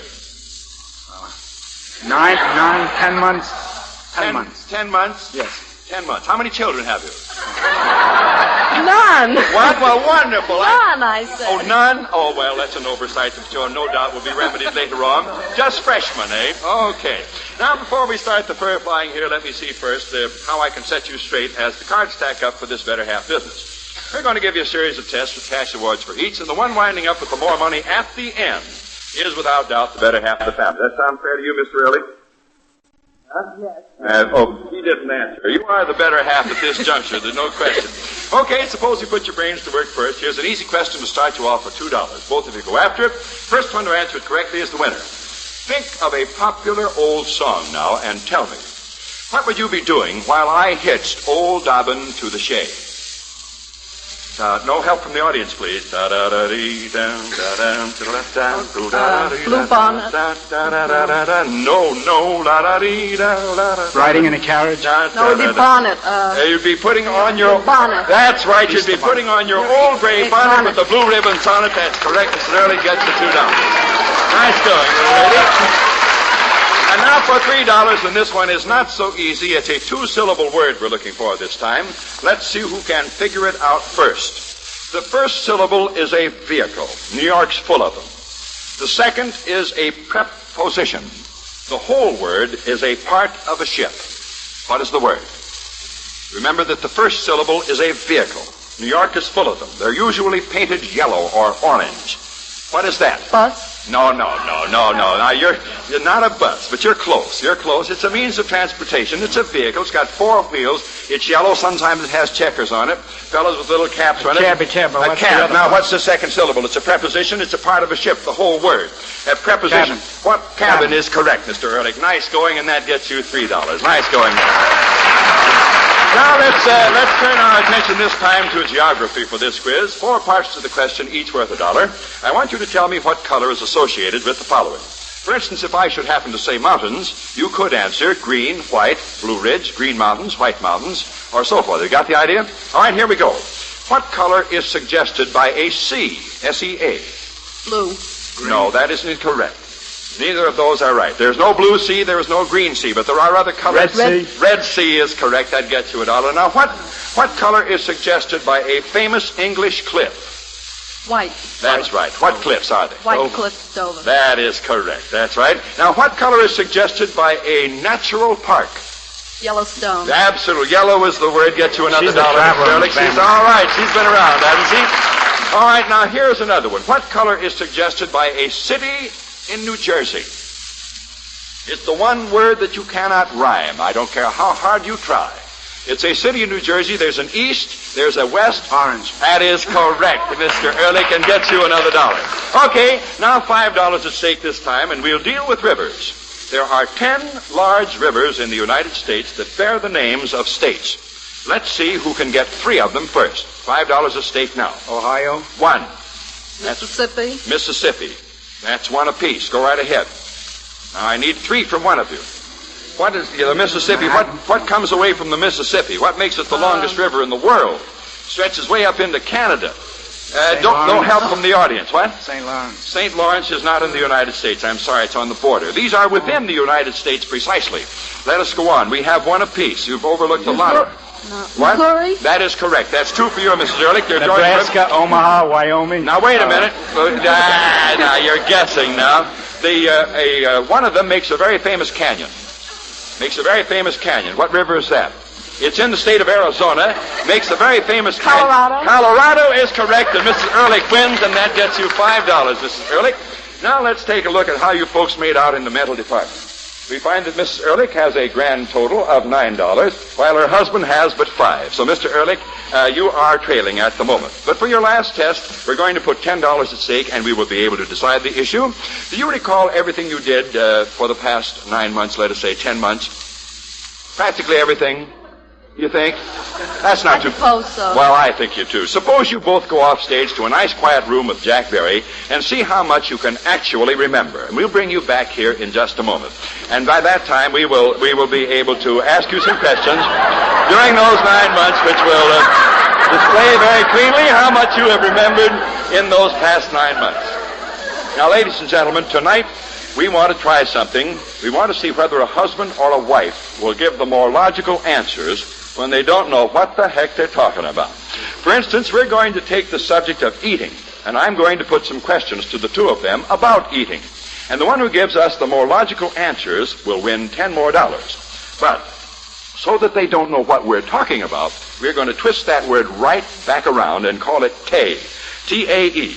See? And I'm going to call, every time I should be saying eat, I'll be saying tay. All right, Ed, signal Jack to bring him back in again, and we'll get into this thing here, and we'll see how logical the Ehrlichs are, whether it's the Mrs. or the Mr. who makes the best sense here. Right up to our microphone now, Mrs. Ehrlich and Mr. Ehrlich. Do you think you recall most of the things you did for the past... You? Yep. You do. Well, that's good. Fine. Now, I'd like to ask you some questions, if you don't mind. These questions may sound silly. I can't explain them, but you just give logical answers to something that you don't understand if you can. You simply answer the best you can. Whether you're right or wrong, you'll find out later. Mr. Ehrlich, suppose we start with you. When did you tail last? When did I what? I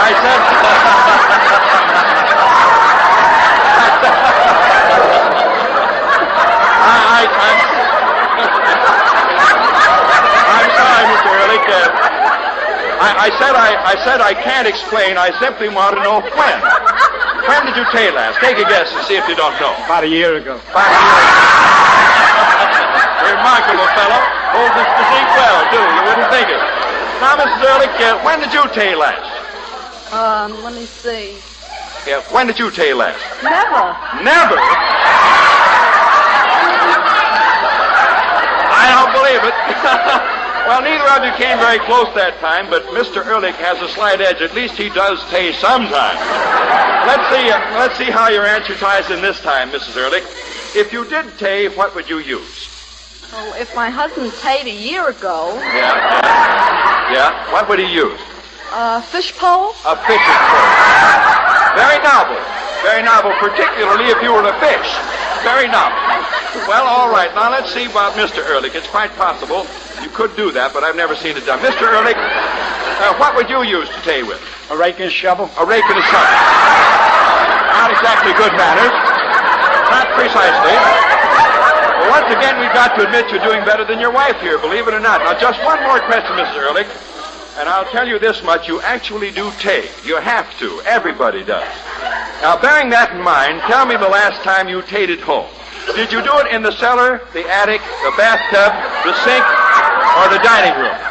I did it in the bathroom. You did it in the bathroom? You had soup from the bowl in the bathroom. I don't know. Ever heard of maybe an Indian found a spring in there and you sampled the same spring? I don't know. Most peculiar woman. Tell me, Mr. Ehrlich, where do you usually tay at home? In the dining room. Wonderful! Wonderful!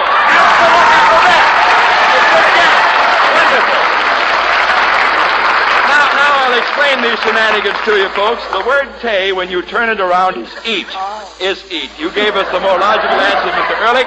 The $10 go to you, and here's Mr. Barry to give us the final score in the Ehrlich family. Well, whether it's pay or eat, it looks like Mr. Ehrlich has come out ahead because Mrs. Ehrlich wound up with $9 and her husband wound up with $15. So, gentlemen, who's the better half of the Ehrlich family? Congratulations, sir. The better half honors of the family go to you, and along with it, this grand prize, a beautiful 17-jewel, world-famous Bulova Flight Commander. And may the rest of your married life sparkle as brightly as that brand new, beautiful Bulova you have just won. And Mrs. Ehrlich, well, I guess you know what's coming to you. A little seat in our second raters row where you can observe the rest of our show in chagrined silence. And now, Jack, is our next couple all set to brave the wrath of the better half? Sure thing. Up here to battle it out for the front place on their domestic scene are Mr. and Mrs. Camp of Astoria, Long Island. I've never heard of a better location. Now, try not to answer at the same time, both right now, Mr. and Mrs. Camp, but which of you is without a doubt the better half of your family? Into the mic. I am. Oh, I see. That's good. I always like to have people both convinced that they're the better half because somebody always gets surprised and really turns out to be that. Now let's go to work and see who walks off with the honors. Both of you sail right into these questions. Remember, the payoff is for speedy replies. We'll start you off with $2 and an easy question that goes like this. What famous group of men in fiction had for their slogan these words, one for all and all for one? D'Artagnan, the Three Musketeers. Three Musketeers is correct. Who said it first? You said it first. George Washington was three men? I knew he threw $1 across the river, but I never heard of him dividing himself like an amoeba. Okay, that gets you the first $2 payoff here. Now here's one for $3. Let's see which of you can do the better with this. I want you to tell me what animals are associated with the following. $1 for each animal. The movie Dracula brings to mind what creature or animal?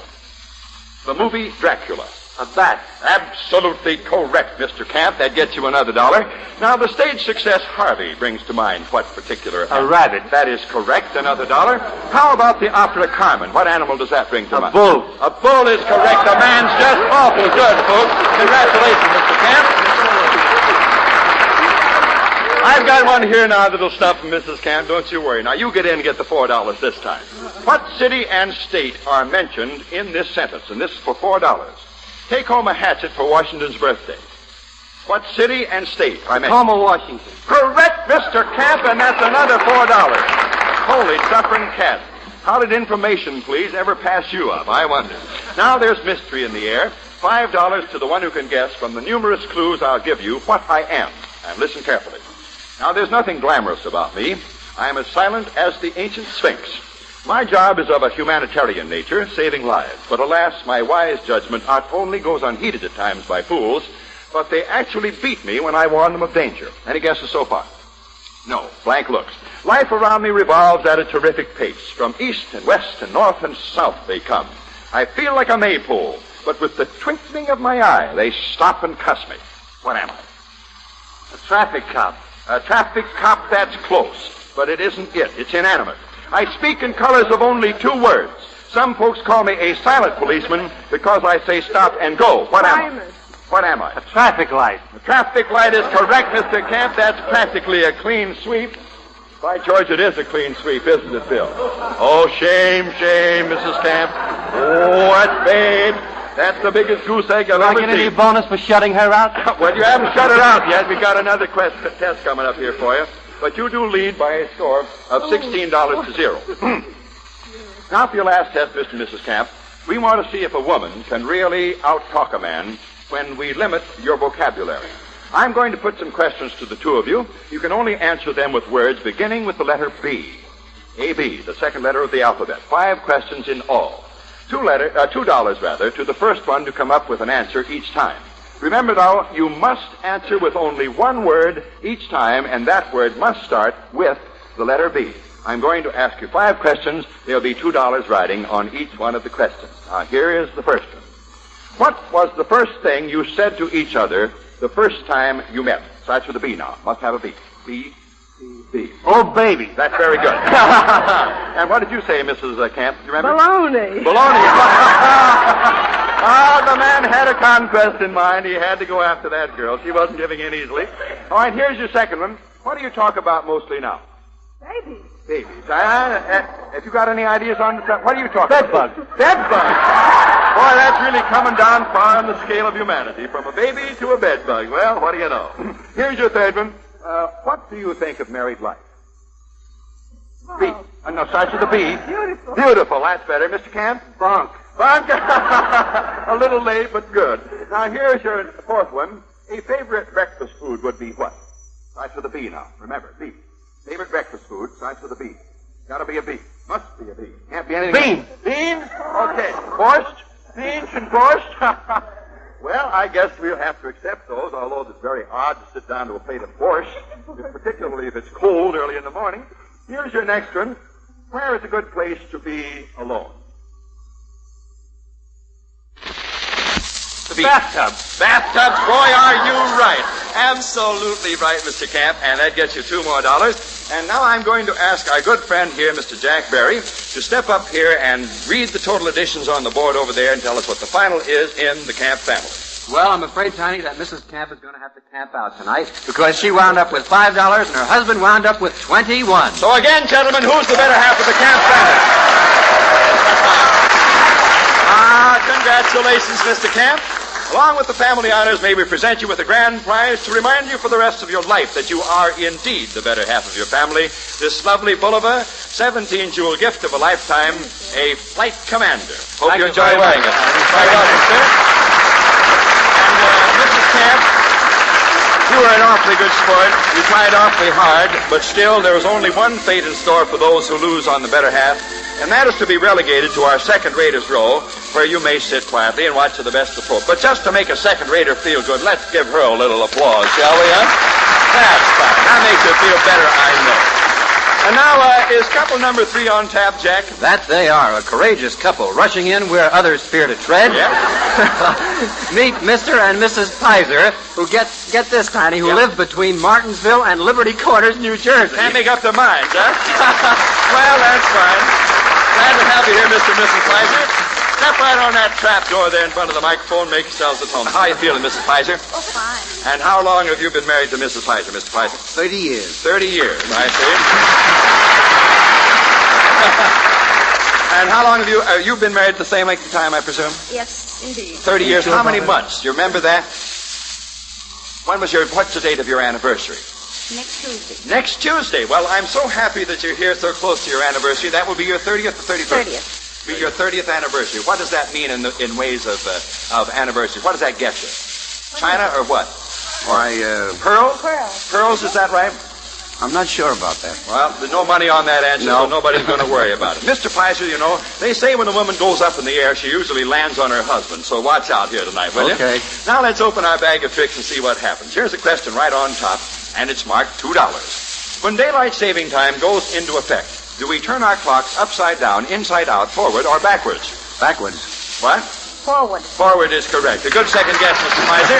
Turn them forward 1 hour is correct, and we'll be doing that April the 28th, I believe, or somewhere along about that time. Now for $3, I want you to name all the foods you can think of I'll give you an unlimited length of time here. All the foods you can think of that are eaten from the inside out. Now, like a pumpkin or a grapefruit. And I'm going to let you alternate this time giving first you, Mrs. Pizer, then Mr. Pizer, then Mrs. Pizer, and the first one who runs out of things that you can eat from the inside out loses. Go right ahead, Mrs. Pizer. Orange. Correct. Grapefruit. That is correct. Watermelon. Very good. Egg. Egg, yes, indeed. Only wait. Cantaloupe. Cantaloupe is also good. Mrs. Pizer, cantaloupe. Eggplant. Eggplant, yes. You couldn't eat it from the outside in. Has to be cut open. Now, Mrs. Pizer, Banana? Banana, yes. You have to eat it from the inside. Have to take the skin off it. Mr. Pizer? Potato. Potato, I'm going to question that. I'm going to question potato. Go right ahead now. Give me another if you can, but I'm going to question potato. And I'm going to count to 10. If you don't come up with 10, she wins on you. 1, 2, 3, what? Pineapple. She said pineapple. She said pineapple, but it's still your turn. Is she helping you? A little bit. She wants you to be the better half? Well, let's all go home. What's the sense of this whole thing here? Now, come on, get in and fight. 1, 2, 3. Pumpkin. Pumpkin. That's all right. I'll accept that. I don't remember saying that. Go right ahead now. I said that in the thing at the beginning. Go ahead. Pineapple, you said. That's all right now, Mr. Pizer. 1. Squash. Very good. You see, you can go right on once you get started. Come on, Mrs. Pizer. 1, 2, 3, 4. She's slipping. 5, 6. She's falling. 7, 8, 9. She's practically flat. 9 and a half. 9 and 3/4. 9 and 7/8. 9 and 15. Cucumber. Cucumber. Well, all right. Go right ahead. Come on, Mr. Pizer. 1, 2, 3. A gherkin. Gherkin. Oh, no. Now, I always eat my gherkins straightforward. I don't sneak up on them and bore in at them. I eat them right bang like that. Come on, give us another one here. Got to do better than gherkin. 1, 2, 3, 4, 5. Frankfurter. Frankfurter. That's all right. You got to take the skin off of a Frankfurter if it's cellophane. I'll accept that. Come on, Mrs. Pizer. A pomegranate. What? Pomegranate. Pomegranate is very good. Now let's not neglect the citrus fruits. We've got a lot we haven't mentioned. Go right ahead. What do you put in a Bacardi? Guava. Guava? That's all right. What do you put in a Bacardi? A little round thing, sometimes green with a touch of yellow. Cherry. No. Olive. You're thinking of Manhattan. I'm surprised. Plain to see you've never been a bartender. Olive. You have to eat to get at the seed. How are you going to eat the seed first and then come outside? What are you, a worm? That's a fine thing. Huh? Can of beans. Can of... That's the end. When a woman can get down to taking the can and eating it from the inside out, I quit. Chalk her up with the money over there. That's $2 I'm glad to see you get. And now for $3, I want... Oh, no. She got $3 that time. Now we're going on to $4. And 4 parts, the answers in each case must start with the word jack, like jack of all trades, jack in the pulpit, and so on. Here we go. These are definitions. You tell me what they are. It's got to have a jack in it. A graceful diver can do what? Jackknife. Very good, sir. A tortoise once beat a what in a race? A hare. No, it's got to have a jack in it. Jackrabbit. That is correct. A very lucky day here. Now, on a lucky day, you might hit what kind of a pot? Jackpot. That is correct. Children get a big kick out of a what? Got to have a jack in it. Jack. Jack? Jack. Jacks would be all right. Jacks is okay. I'll accept that. And the $3 goes to you, I believe, sir, and $1 to Mrs. Pizer. Well, Mrs. Pizer, we're losing ground here a little bit, but here's one for $5. This is your last one, and you really got to think about this. It's a compound word that we're looking for. 2 words compounded and used as one. Let's see who can figure out what it is. The second part of the word is practically made of the same material as the first. The first has the same name as a rabbit. The whole word is actually used to keep the first word in order.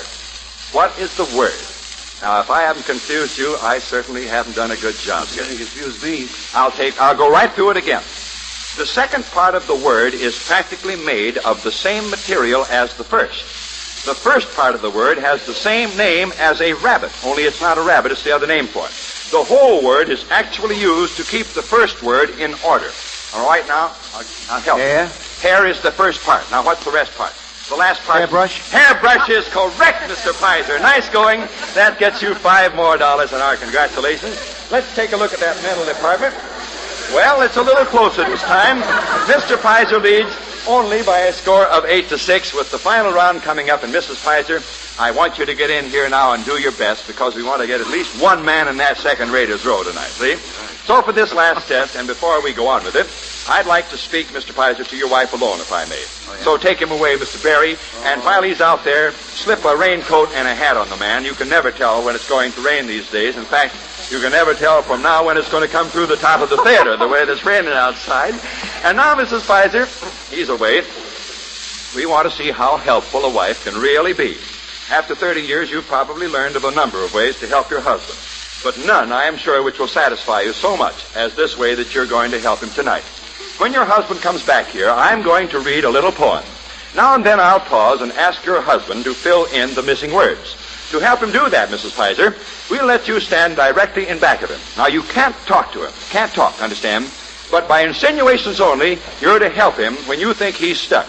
Your insinuations will be on a table there, right next to you. 4 in all, corresponding to the 4 words that he's got to fill in. From left to right on that table, I think you'll notice a cup of flour, a frying pan, a pitcher of water, and a nice, fresh, raw egg. Now remember, if he doesn't come right out with the answer, you toss him a gentle little hint by bouncing any one of those things there off his noggin, see?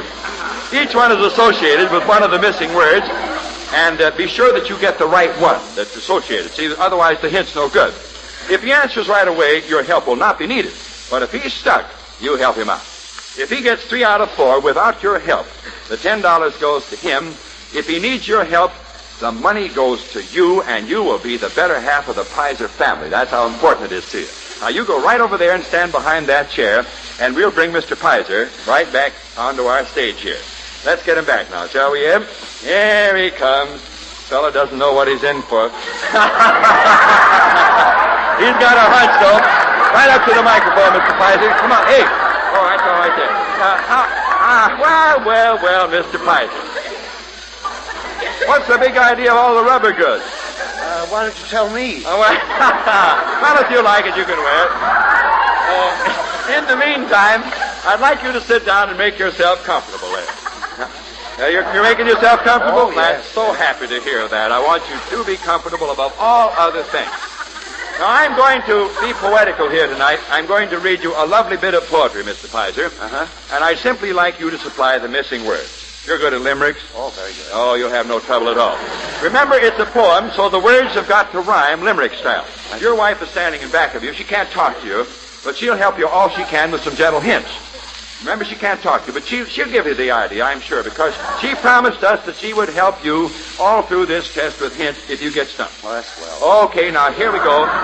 Listen carefully. Now here's the poem. 'Tis spring, and each passing hour brings out a new flower. Yeah, a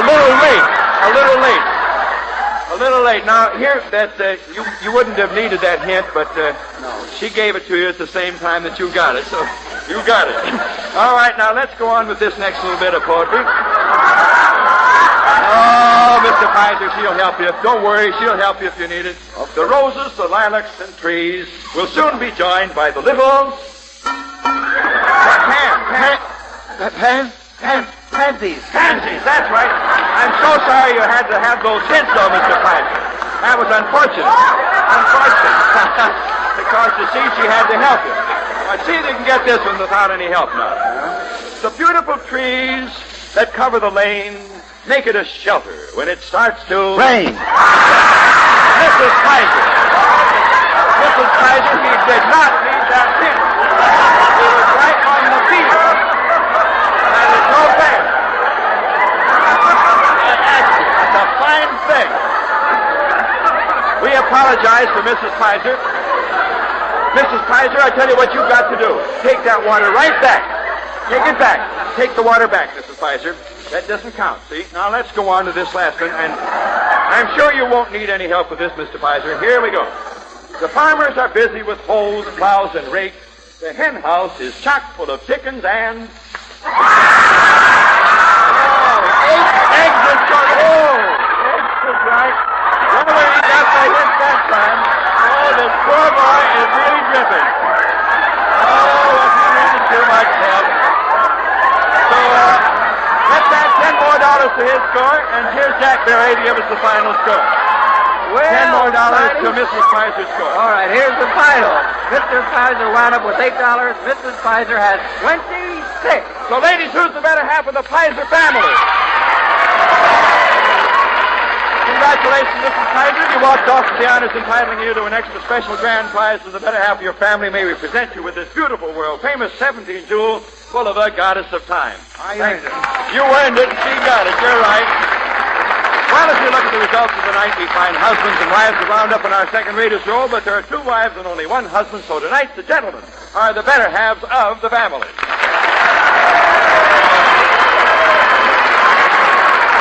Join us again next week at the same time, ladies and gentlemen, for another stormy session of the better half. Until then, this is your old friend Tiny Ruffner bidding you good night all. The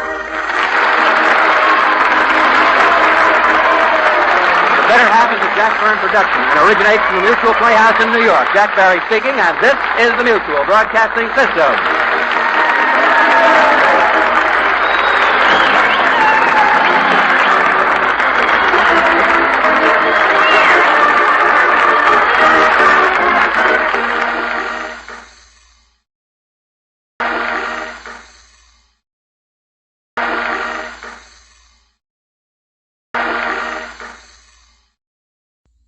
Ladies and gentlemen, welcome to the Better Half Matinee!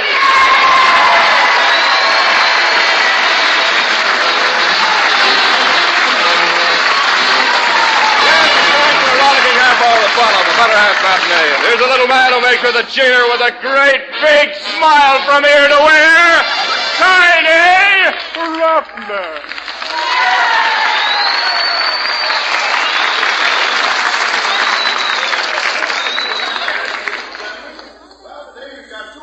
$287.43 worth of prizes for you, and we're sponsored by a lot of grand people. Vano, the all-purpose liquid cleanser, La Boheme's fine California wines, Blue White for dazzling whitewashes, the Metropolitan Life Insurance Company, and RKO Pictures with a word about Walt Disney's musical triumph, Make Mine Music. And here is Mr. Carl Warren to introduce the ambitious couple today, who will determine before they leave our theater who is the better half of their family. Well, Tiny, up here to match their wits in a battle of brains, brawn, and beauty, with a fee thrown in for good measure, are Mr. and Mrs. Doyle from where I don't know. We got a party? Good afternoon, Mr. and Mrs. Doyle. How you feeling, folks? Fine after that. You happy? I know. I'm so happy to hear it. How long you been cooking this guy's chowder, Mrs. Doyle? 8 years now. 8 years. And how long have you been helping her off with her girdle on warm evenings, Mr. Doyle? Gotta be 8 years. Gotta be 8 years. Who thinks they're the better half of this family? I am. You are? I am too. You think you're the better half too, Mrs. Doyle? Well, as you know, that's a physical impossibility. We're going to have a series of tests here to determine who is the better half of the family. And the one who walks off with the most money as a reward for those tests will, of course, be the better half. So we're going to start out with a simple little $2 question today. Now, don't you look at my script, Mr. Doyle. I had a little trouble with my mic, and you can't look. No, you don't have to go away. You folks have seen the signs in seafood places which read oysters, and then a big capital R. Mrs. Doyle, are you having trouble with your girdle again? Pull it down for her, Carl. Don't you worry about Carl. You'll never harm you at all. All right, now let us get on with the questions here. You've seen those signs in restaurants which say oysters are in season, the R being a capital R. You know what it means, don't you? You know what that means? Yes, you can eat them when the oysters are in the sea. That's right. The month of R. Any month that has an R in it. Then here's your question. During how many months do they suggest that you eat oysters? 1. No. How many- January, February, March, How many- April. No May, no June, no July, no August, September, October, November, December. And how many is that altogether? 8 is absolutely correct, Mrs. Doyle. Congratulations. You ring the cash register first here with a $2 win. And now for $3, Mr. and Mrs. Doyle. Let's see how you'll go to bat on this one.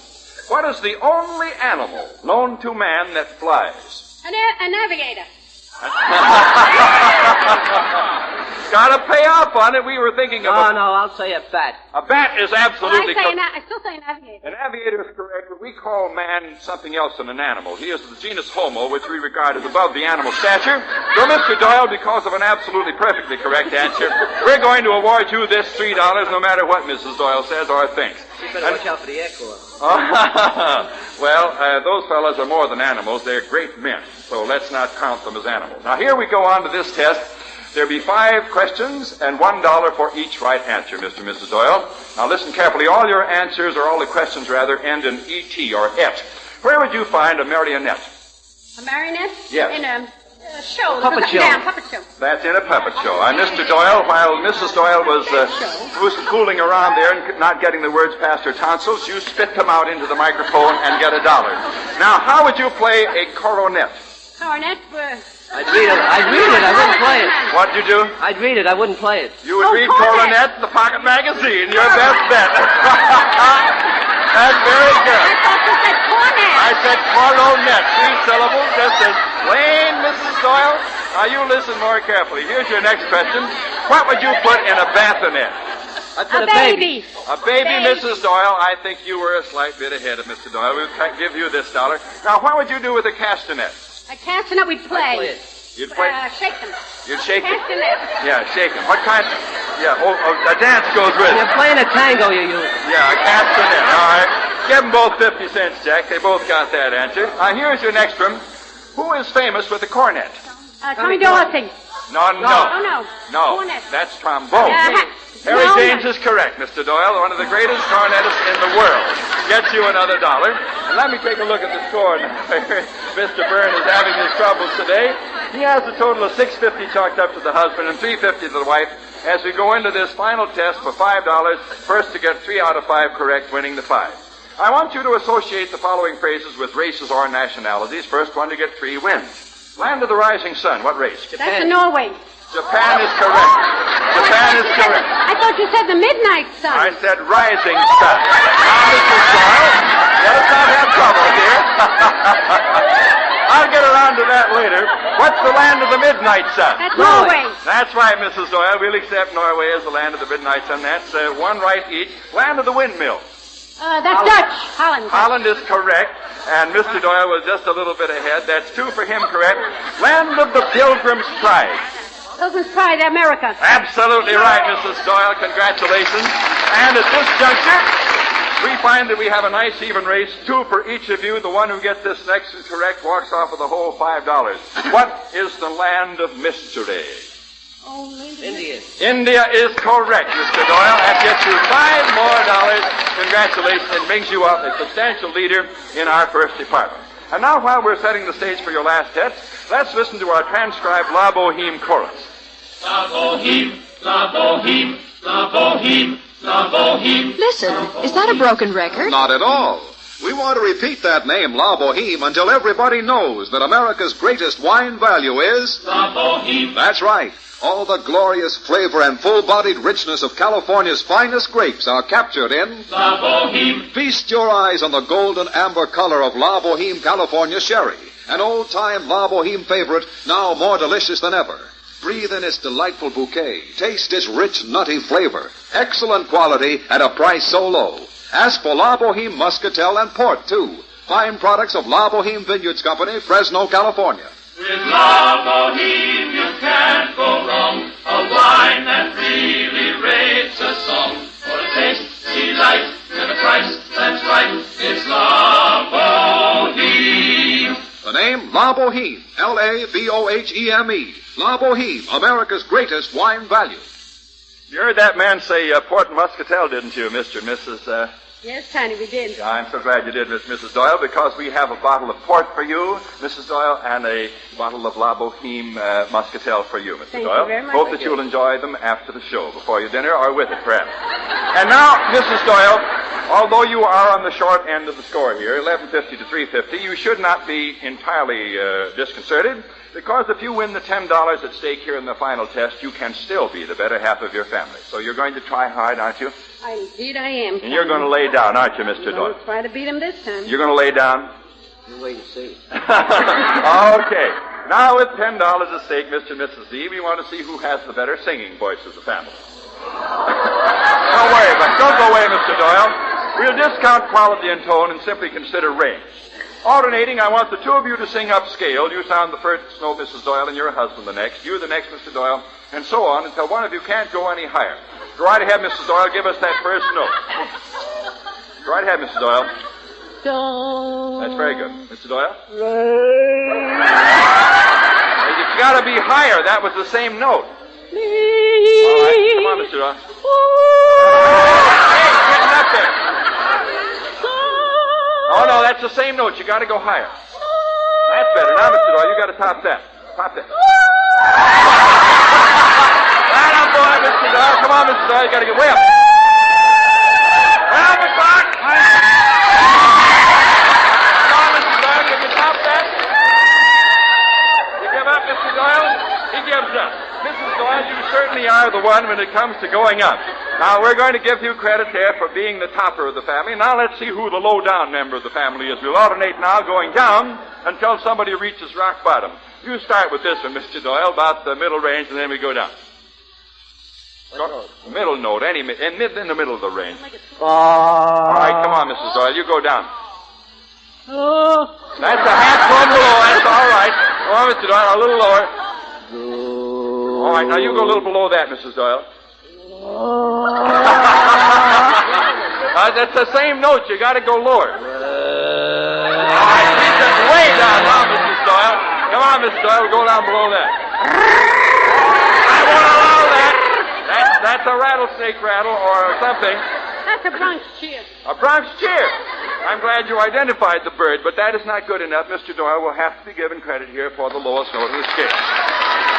Okay. Now it's even, Stephen, 50-50 as we go into our final test. I'm glad we had a way to settle a tie here.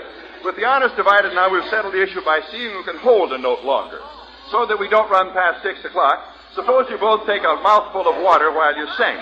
Take a good big swig, hold your heads back, and when I say go, let her rip. The payoff is for the one who holds the note longer. All right, give me some bib then. You don't want them to get their clothes all wet and soiled here. Now, right up to the microphone, folks. Take a nice big swig of that water, both of you. All right, come on, Mrs. Doyle. Wait till he's ready. Now you're both ready. Take a swig of water. Now come up close to the microphone, lean back your heads, and hold that note. Well, don't Mrs. Doyle. Mr. Doyle choked on here. Come on back, Mr. Doyle. There you go, open the lid. Hey, Doyle, back up to the microphone here. Come on. You'll win by default if you don't get back up here. All right, Mrs. Doyle, here we go again. Now, don't swallow it this time. Mr. Doyle, a swig of the water for you, sir, and don't swallow it. All right, now, she's got it. She's got it. Don't ask her to talk. She's got it. Now, come on back here. Up to the mic now. Hold your heads back, and here we go.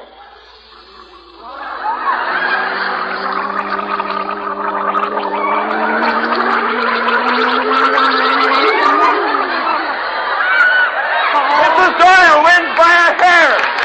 Mrs. Doyle wins by one little gurgle. Yes, sir. One little gurgle puts Mrs. Doyle ahead of Mr. Doyle in the $10 test. Add it onto her score, Carl, and give us the final in the Doyle family here, will you? Well, Tiny, Mrs. Doyle pinch hitting for the kid from Brooklyn, and every sense of the word winds up with 1350. Brother Doyle, a close second, Tiny, with 1150. So, ladies, who's the better half of the Doyle family? Correct you are. Congratulations to you, Mrs. Doyle. You walked off with the honors entitling you to an extra special grand prize as the better half of your family.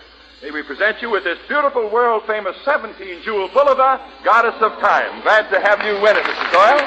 Thank you very much. That's very, very beautiful. I hope it's just Bulova watch. It's beautiful. Well, I'm glad you like it, and I hope it runs. I hope your married life runs as smoothly as the watch. And Mr. Doyle, for being such a good contestant and such a grand sport, we want you to accept, along with the cash you've won, this elegant silver-plated Ronson Queen Anne table lighter, the world's greatest lighter, and this Ronson service kit to keep your lighter working a long, long time. And for you both, for your home, perhaps your bedroom, in case you haven't a multiplicity of radios already in your domicile, we're going to present you with this beautiful table model electromatic radio made just for you by the famous Electromatic engineers. Thank you very, very much. You're quite welcome. Thank you. Now, Mrs. Doyle, we'll get to your challenge on in just a moment. But before we do so, a word about Vano we'd like to say. Going poetical on us, eh, Tiny? Yes, sir. Is that what spring does to you? Ah, forsooth it does, Carlitos. And the birdies sing it's a sign of spring. Yes, and time for spring cleaning, too. You would have to think of that. You know, the average housewife doesn't look forward to that, Carl. Ah, but they will this spring, Tiny, if they do their cleaning the Vano way. They can clean their homes from top to bottom with Vano liquid cleanser. Yes, sir, and this is what they'll like.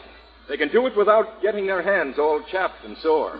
Right you are, Carl. With Vano, they don't have to put their hands in water even once. Vano is so gentle it won't even mar their manicure. Think of it, ladies.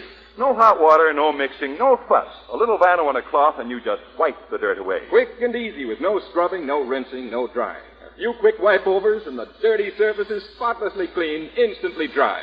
Whether you're doing walls, woodwork, linoleum, hardwood floors, or painted surfaces. You'll enjoy using Vano, too, because it's odorless, non-inflammable, and non-abrasive. Get a bottle of Vano at your grocer's today, just 29 cents a quart. And a little Vano goes a long way. Try it today, and you'll know why we say... If you're not spring cleaning with Vano, Mrs. Doyle, you're working too hard. You sure are, Mrs. Doyle. And here is our champion back at the microphone. And gentlemen, if you'll hold up your hands and volunteer, we'll have 3 people up here to challenge Mrs. Doyle in our challenge round. Pick any 3 gentlemen you see in the house here, Mrs. Doyle, and we'll get right underway. Like a serviceman. Serviceman she'd like. Is there a serviceman in the house? Is there a soldier or sailor? Come on up, soldier. She means you. There's the soldier. All right, now pick 2 more gentlemen and we'll be on with the fun, Mrs. Doyle. The balcony very seldom gets a chance. So All I right. like a gentleman from the balcony. A gentleman from the balcony. All right, come on down, sir. You're the first one to stand up. Come on right down here, sir. Here's another man coming up. One more, Mrs. Doyle. We'll be all set. There's a gentleman with glasses in the second to the last row out there with the lady. Second to the last row, a gentleman with glasses. I That's see him plainly. Here he comes. Nice going. And here is your first challenger, Mrs. Doyle. Great, big, husky lieutenant. What is your name, please, sir? Lieutenant Shapiro. Lieutenant Shapiro, very happy to have you here on the Better Half matinee. Let's be here, Tony. Mighty glad to have you, Lieutenant. And Mrs. Doyle, this is Lieutenant Shapiro, late of the Armed Forces, still is, as a matter of fact, just covered with medals and ribbons and decorations from H to breakfast. So glad to have you here, and here is the test that we have for you folks today. A little study in astronomy. I want to see which one of you can be the first to name 4 of the planets of our solar system. Go right ahead. Stars, moon. No, up to the microphone, Lieutenant. Jupiter, Saturn. 1, 2. Jupiter, Saturn. Yeah, that's Uranus. Right. Uranus. And Sun, Moon. Sun, well, he said 4. You only said 2, Mrs. Doyle. Oh, you told me to stop. I thought he had... Now, Mrs. Doyle. I thought he had first chance. No, sir. I said the first one who said 4. I could have said them right like that. You could have, huh? Well, you didn't. But you didn't. You didn't. So our lieutenant walks off with $5 of your money, and we're going to give him something else. He's used to traveling in the air. Here's something for him to take him No, with. I'm a ground soldier. I'm no Air Corps man. You're not an Air Corps man, but we'll go flying with this because this is a beautiful hunk of airplane luggage from the House of Deck store, the home of fine leather over in Radio City. Hope you'll have a vacation and be able to use it, sir. Thank you for coming up, Lieutenant. Let's get our next challenger up here, shall we? Come on over here, either one of you gentlemen, right up to the microphone. Mrs. Doyle, you listen more carefully. We don't want you to lose any more money here. What's your name, son? Elliot Gitlin. Elliot what? Gitlin. Gitler? Gitlin. Gitlin? Yes. Where are you from, Mr. Gitlin? Bronx. From the Bronx. So happy to have you here, Mr. Gitlin. This is Mrs. Doyle. Glen, really. Where are you from? Brooklyn, New York. Oh, I just wanted to know, that's all. Got a real inner-girl feud going on here for the next few minutes, and this has to do with coins of the realm. You have to get 3 out of 5 inches to win the $5 this time. What 2 coins have Indian heads on them? Nickels. Nickel. And what? Nickel and what else? Nickels and quarters. Nope. No, nickels and dimes. No. Nickels and Nickels what? and No, half. What? Nickels and half. No, nickels and pennies. Our gentleman here, Mr. Gitlin, said nickels and pennies. That's correct. All right, now listen carefully, Mrs. Doyle. I don't want you to lose out here. What's on the opposite side of the Indian head nickel? Buffalo. Buffalo is correct, Mr. Gitlin. Gee, That's they're 2 all for too you. quick for me. Hey, you got to go faster, Mrs. Doyle. You're losing your money faster than you made it. All right. On the $1 bill showing the portrait of George Washington, did the artist use Washington's left or right profile? Right. Which one, Mrs. Doyle? Left. No. Right. Front face is correct, Mr. Gitlin. That's 3 out of 5 for you, and 5 more of your dollars just flew out of the window, Mrs. Doyle.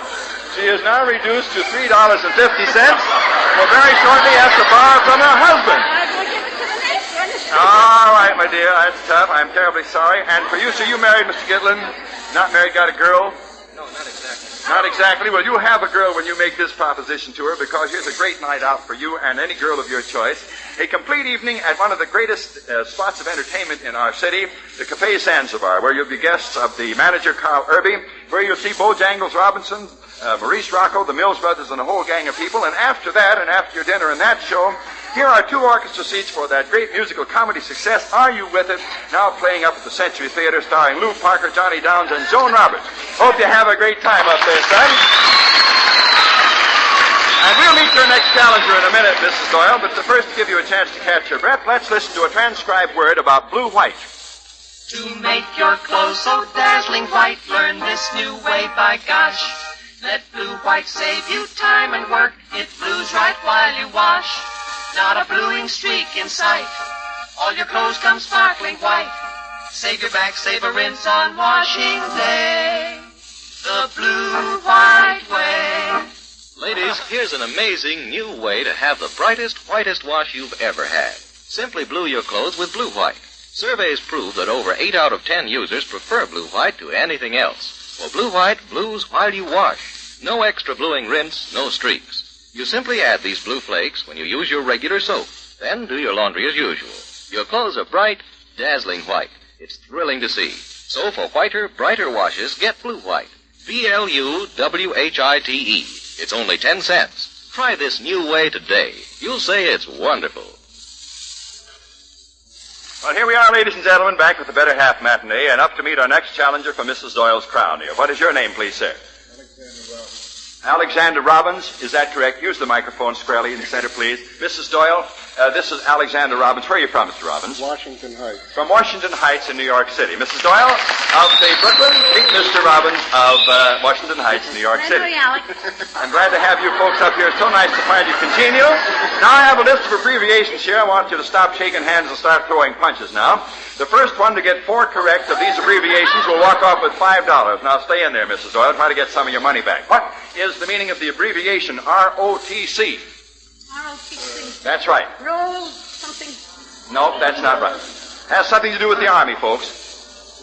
I'll pass it up. I'll go to another one. That's Reserve Officers Training Corps. All right. What's the meaning of this one? USNG. United States Naval Reserve.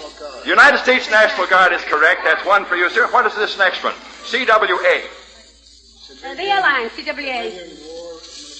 That is very close, but not quite. Civilian W is something else. Civilian has something to do with labor. Civilian work. Civilian works. Civilian works. Well, I'm not going to call you right because our other gentleman here had 2 out of 3 of the abbreviated letters right. We'll go on to the next one. What does this mean? K of P. K of P. Knights of what? Knights of Pythias. Knights of Pythias is correct. Mrs. Doyle was first that time. Here's another one. K of C.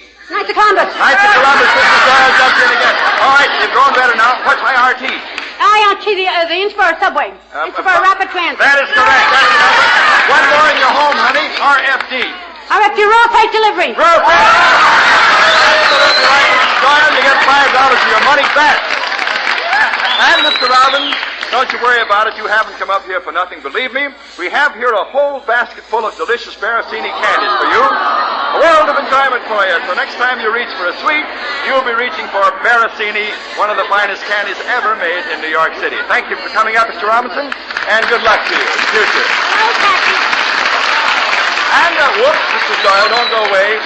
You have won yourself $8.50. All the other prizes too numerous to mention, and our congratulations for being the Better Half champion of the day. Thank you very much. Welcome. Thank you very much. Give her a little hand, girls. She won for you, didn't she? That's right. Now, friends, let's take a minute to hear what RK06 has transcribed for us today about their great new Walt Disney feature, Make Mine Music.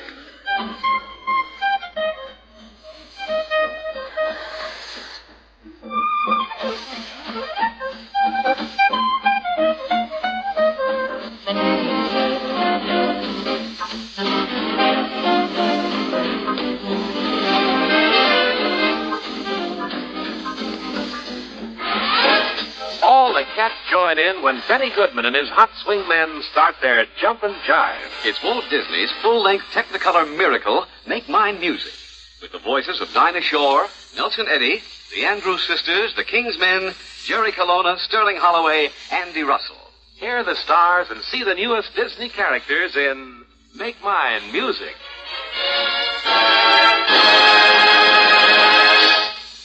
That's Make Mine Music, ladies and gentlemen. The Technicolor musical opens Saturday at Branch Globe Theater, Broadway and 48th Street. And now we're just about ready for the grab bag question of the day, and I'm going down into the audience with our question. While I'm changing microphones, let's listen to a transcribed word of advice from the Metropolitan Life Insurance Company.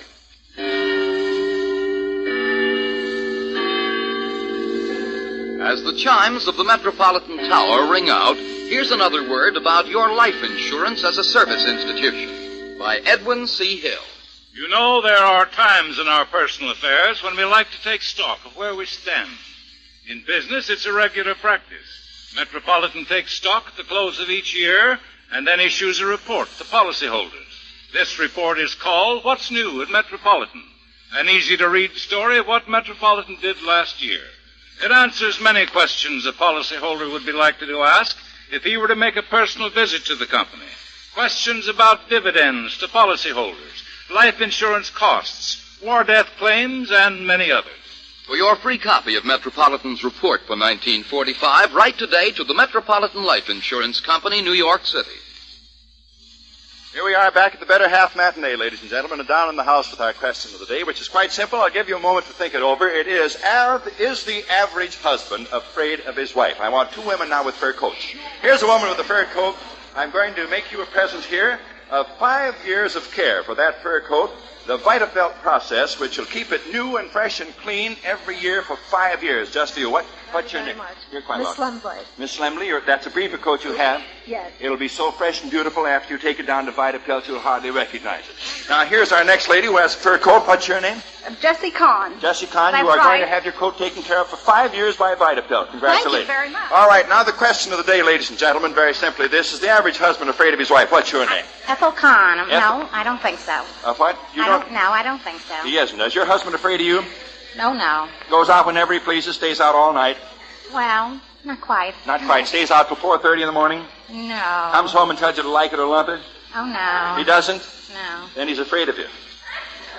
No. No. I don't know. You won't be dissuaded. Oh, I got you weakened anyway a little bit. Which number will you take? 1, 2, 3, 4, or 5? I'll take 3. Number 3 for this little Miss Kahn. Number 3 for you, madam. Yeah. 2 pairs of Kaiser nylons. Well.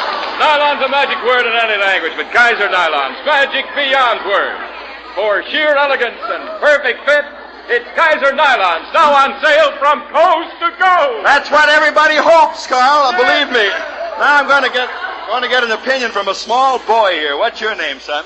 Bob Sapino. Where are you from, Bobby? Flushing, Long Island. From Flushing, Long Island. Your father and mother married? That's right. Naturally, yeah? Of course. Tell me, is your daddy afraid of your mother? Of course not. He isn't. What does he do to her? Well, he brings home the pay, so he's the boss of the house. That's right, Bobby. Congratulations. You got a good, clear picture of that. Which number will you take? 1, 2... I'll take number 5. Number 5. For you, Junior, 6 pounds of delicious Ferris hickory smoked bacon. A gift to you from the famous house of Stallmeyer. This is one time, Bobby, you bring home the bacon instead of your daddy. That's correct. Absolutely. And here's the little lady. What's your name, please? This is Maud Olson of Brooklyn. Where are you? From Brooklyn, Mrs. Olson. So happy to have you. How long have you been married? 19 years. 19 years. You should be an authority on the subject. Your husband scared to death of you? Oh, I wouldn't say so. You wouldn't say so. What would you say? Well, it's 50-50. You're a little bit scared of him, too, huh? Oh, no. I have a model husband. A model husband? He must be a dull fellow. Very good. Oh, no. I wouldn't say that. No, he's a model. He's model husband without being dull. Yeah. A paragon. I'd like to meet the man sometime. Which number will you take? 1, 2, or 4? 4. Number 4. Right. Number 4 coming up. This amazing new post-war pen that can be bought at Gimbel. The Reynolds International Pen writes for 2 years without filling.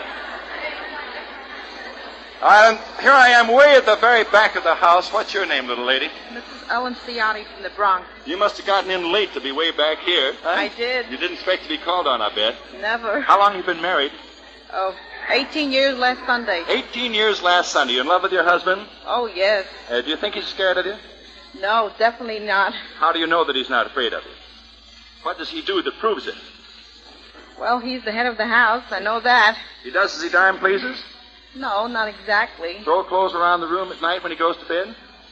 No, not that bad. Not that bad. It goes out whenever he pleases?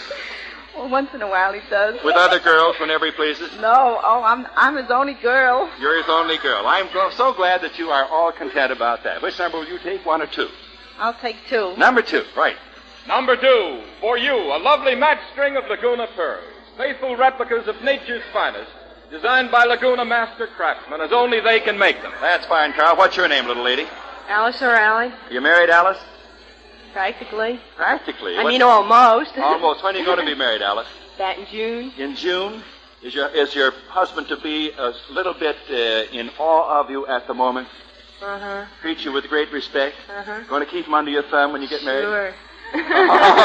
Keep him tired. You'll keep him under your thumb then, won't you? Huh? Yeah. Okay. Will you take number 1, Miss Riley? Uh-huh. Why?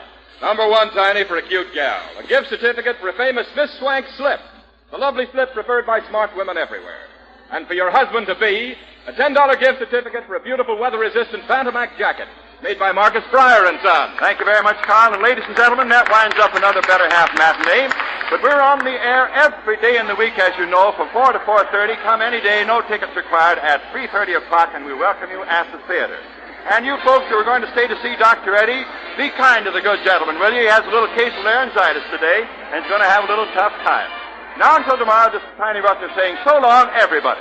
The Better Half matinee is a Jack Byrne production originating in the WR Mutual Playhouse in New York. This is the Mutual Broadcasting System.